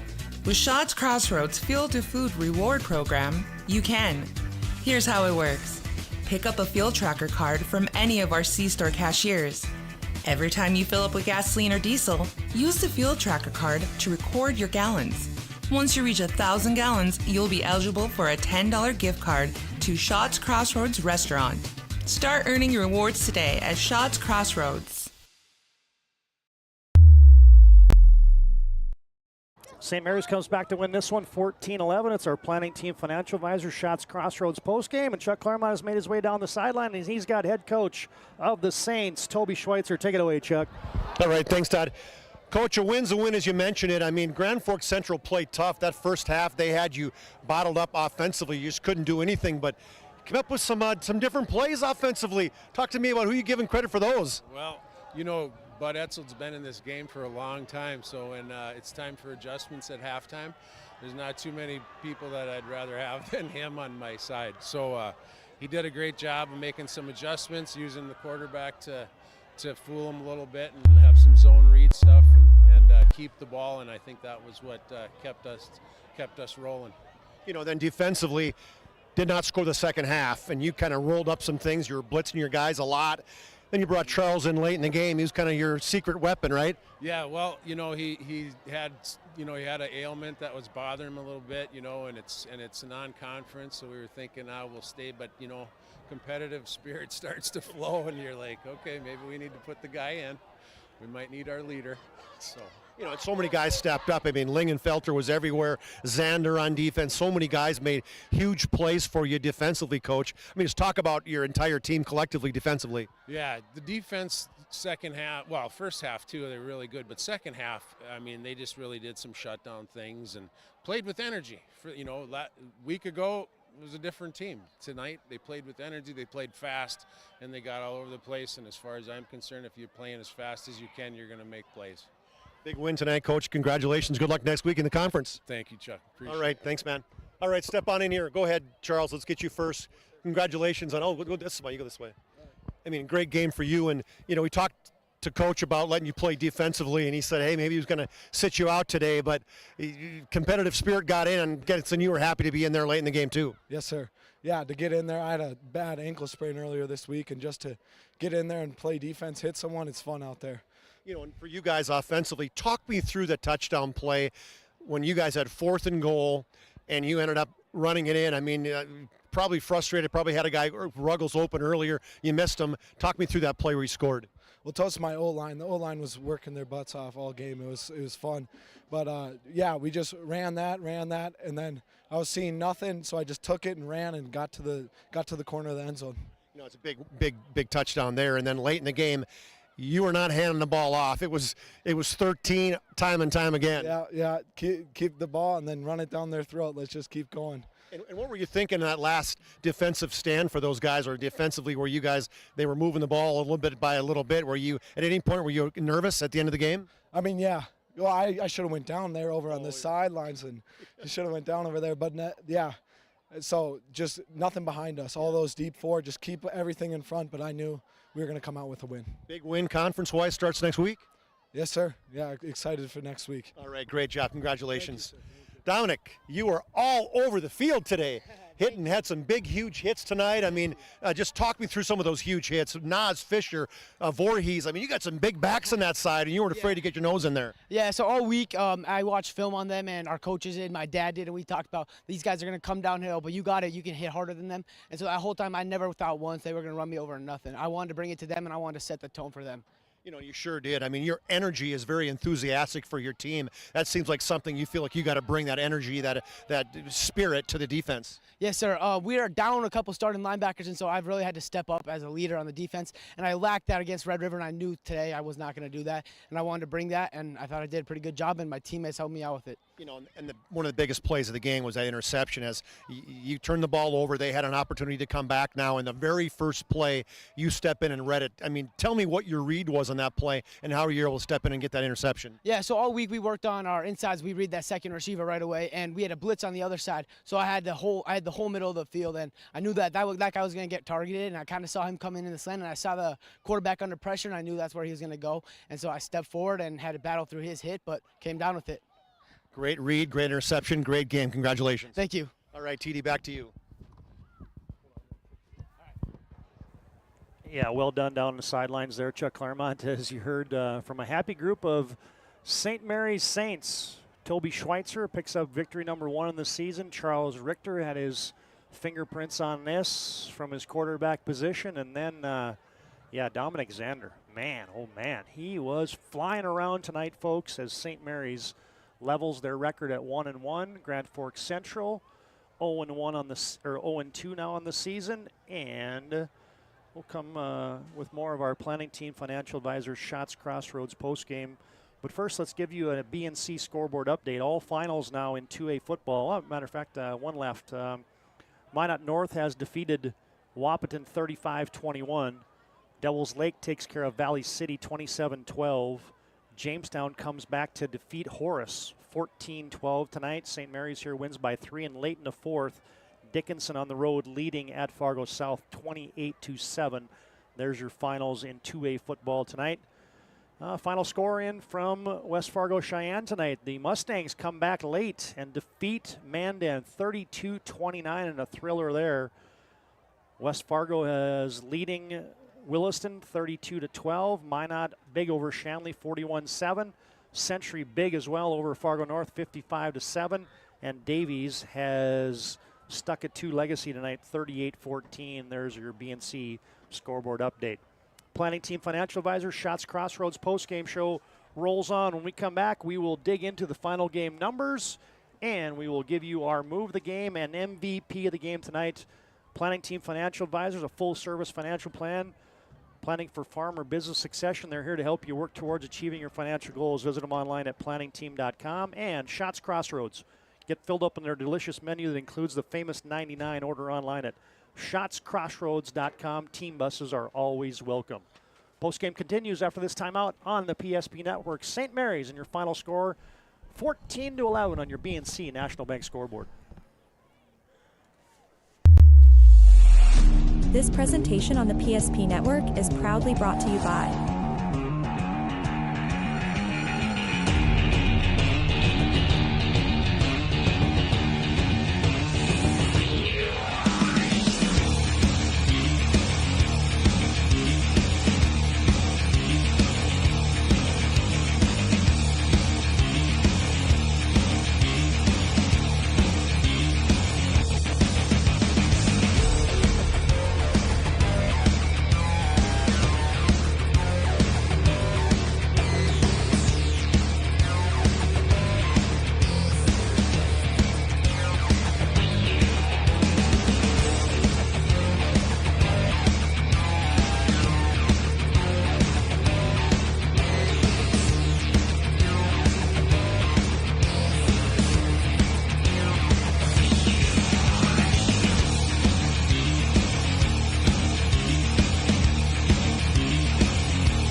Make sure to like and follow the PSP Network on all social media platforms and hit that subscribe button on YouTube. PSP Network. It's game day.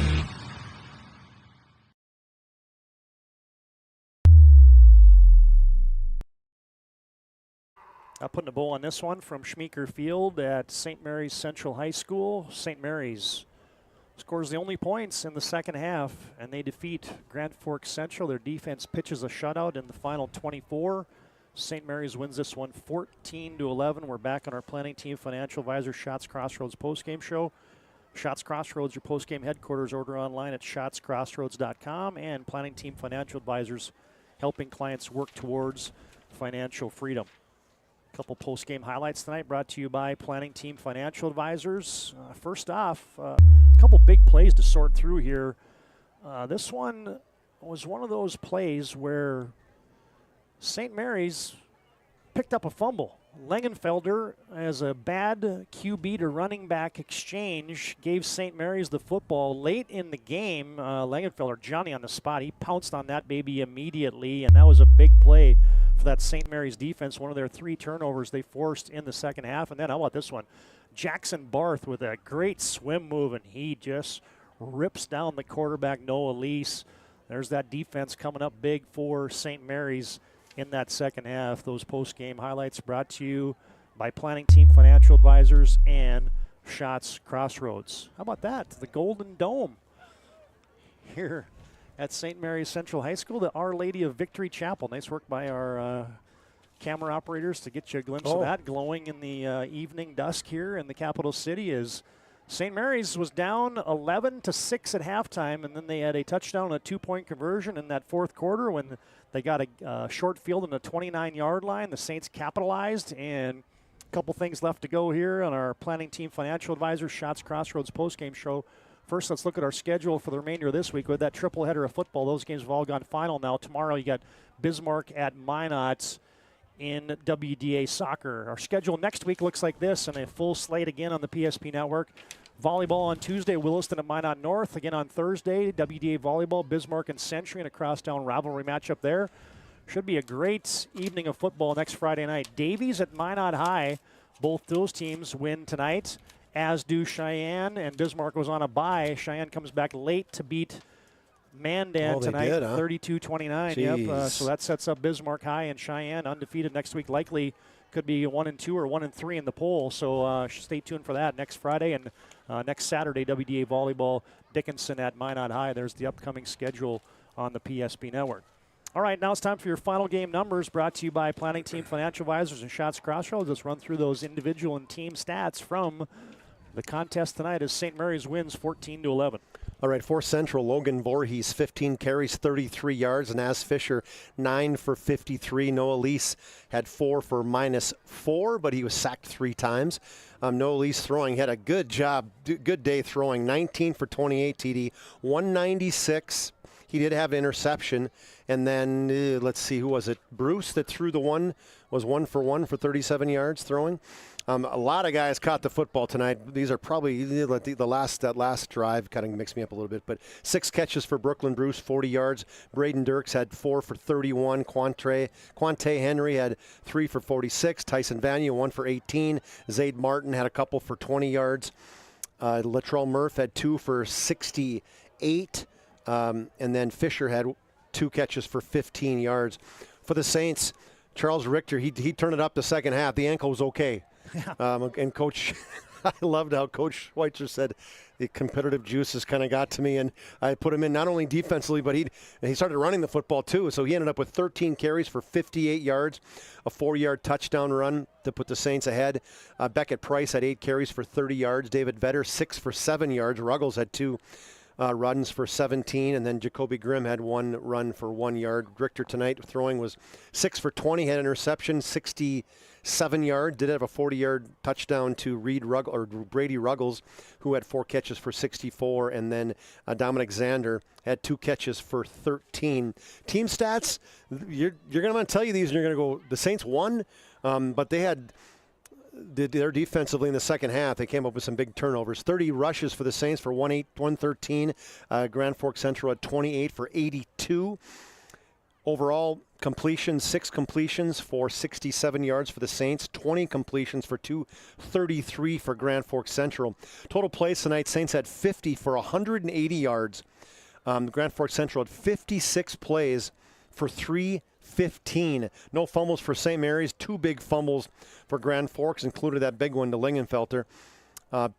Punts-wise, this was, to me, one of the differences of the game, too. You can't give Beckett Price enough credit. 7 punts for 40-yard average, where the other side, you had 6 punts for only a 26-yard average. So that's a huge difference in terms of change of field position right there. You can't say enough about that. 6 penalties for the Saints for 45 yards. Central had 4 for 30. First down, St. Mary's just 7, 12 for Grand Forks Central. Here was the difference. 3 sacks for St. Mary's. Cortland Everly had 2 in the first half, and then a big sack by Barth in that second half, and then these tackle for losses. The Saints had 4 of them. Dominic Zander had 2 of them, and 1 for Lingenfelter, and then 1 for Reed Ruggles, and then interception for Dominic Zander. That he talked you through that one. About, watching film with his dad and doing everything. That's pretty cool for doing that. And then Lingenfelter, he had a fumble. Actually had 2 fumble recoveries tonight. So good job defensively for the Saints, forcing turnovers. That really was the difference of the game for me, TD. And then late in the game, Charles Richter just kind of turned it on. He started taking things over from a rushing standpoint. And got himself into the end zone. What was that? On that one drive is all they had in the second half. Maybe you got that one. I don't know, but that one drive. I don't know if that's part of your plays. If it's not, I can talk you through it. Is it one of them you have on there? No. Yeah, it is. How about the lights? There must be time for us to go. They just turned off the lights. But hey, first we got a nice job on those post-game numbers. We got one more highlight for you. A bonus one brought to you tonight by BNC National Bank. Dominic Zander. How about this lick that he lays on Naz Fisher? He gives him the lost his shoe and caused him to lose his shoe in the hit. He was all over the place tonight, and Fisher had a great run there, but then he got knocked out of bounds pretty hard there. There's another post-game highlight. A couple things left for us to take care of here as St. Mary's wins by 3. First, it's our move of the game brought to you tonight by Serve Pro. They got 24/7 emergency service, trained technicians, advanced technology, fire and water cleanup and restoration at Serve Pro. And hey, if you get a 29-yard drive to win the game and you capitalize it on a 4th down play from your 4-yard line, it's got to be your move of the game tonight. Yeah, and Charles Richter talked you through that when he said basically it's a rollout. I get to read what's happening, and as I got to the outside, nobody was open, and I saw the pylon, and I went right at it and turned up and had some speed. He's a big kid. Didn't realize how tall he was. He's 6'2 plus. So that was a big play right there, a Serve Pro move of the game. Yeah. Charles Richter. Yeah, and then a successful 2-point conversion. That was the only points in the second half. The Saints defense stood tall, and there's your Serve Pro move of the game. 24/7 emergency service. Move of the game brought to you by Serve Pro as part of our post game. Again, next Friday night, football, Davies and Minot High, Cheyenne and Bismarck should be fun. That'll be 2 great matchups there. It could be the top 4 ranked teams in the state of North Dakota. You got it locked and loaded on the PSP network. All right, Chuck, last thing for us to do, and that's our MVP of the contest brought to you by Sport Clips. They keep you looking your best. Check in online with a hairstylist today at sportclips.com. And, hey, man, no doubt about this one, right? You have hits, you have interceptions, you have everything in between. I have a couple 2 catches. Yeah, exactly. Absolutely. So, he had an interception, and he had 2 tackle for losses. Dominic Zander was all over the field tonight. And, it just pays. The student of the game. And we talked about that pregame, about how big of it is to watch film. And I think that made a difference for him. And he knew he kind of had to bring it. He said, hey, I had to hit those big guys a couple times, and I knew that I didn't have to back down to him. So Dominic Zander's our Sport Clips MVP of the game. Yeah, here you see his pick late in the 4th quarter. How about the read and reaction from this? He's just backpedaling, and then he came out of that real quick and jumped in front of that Noah Lease pass. There's your MVP of the contest tonight, Dominic Zander. All right, that'll put a wrap on our broadcast tonight. BNC Bank brings you our scoreboard, our pregame, as always, brought to you by Valvoline Instant Oil Change, timeouts and replays. Thanks to Ryan Family Dealership for bringing you those. Serve Pro brings you our move of the game and our red zone tonight. Wasn't too many trips into the red zone, but Serve Pro brings you that. Our halftime, as always, brought to you by Magic Towing. Postgame brought to you by the fine folks at Planning Team Financial Advisors and Shots Crossroads. Your player of the game, Dominic Zander, tonight. That's brought to you by Sport Clips, and your move of the game brought to you by Serve Pro. That was the game-winning touchdown scamper there by Charles Richter. Final score on your BNC National Bank scoreboard, St. Mary's 14, Grand Forks Central 11. For our team tonight, John Haugen, Aaron Wald run the cameras. Tice Winveen, our intern tonight, joining us in the broadcast booth from my partner Chuck Claremont. Todd Domries saying so long from St. Mary's Central High School to Schmeeker Field as the Saints enjoy a W tonight.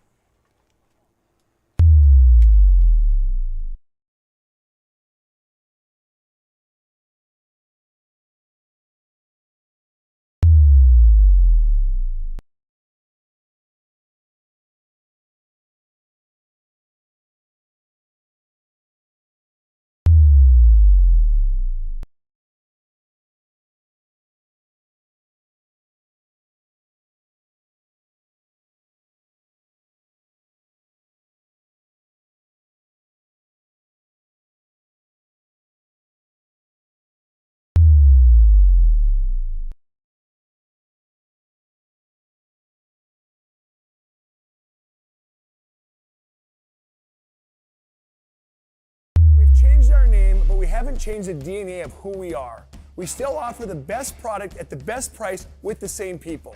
For over 25 years, we've been your only choice for tires in the local area, providing all major brands under one roof at a fair price for your family's budget. Plus that excellent service after the sale with free rotations, free alignment check, free flat repairs with our exclusive Plus plan. That tradition continues today. Looking for tires you can trust? Choose us. Trusted Tire and Auto. When it's time to choose your team, you want to pick the best. I picked Carson Wentz. I picked Hunter Lipke. Where'd you come from? I was in football, just like you. Always choose people you know and trust for your team, like your community bankers at First Western Bank and Trust. You can bank on us. For decades, Nodak Insurance Company has been serving our state's residents in good times and challenging times. We come together for the greater good, from simple acts of kindness to company-wide efforts that make a difference in our community. It's who we are, rooted in North Dakota and ready to serve when it matters most. Nodak Insurance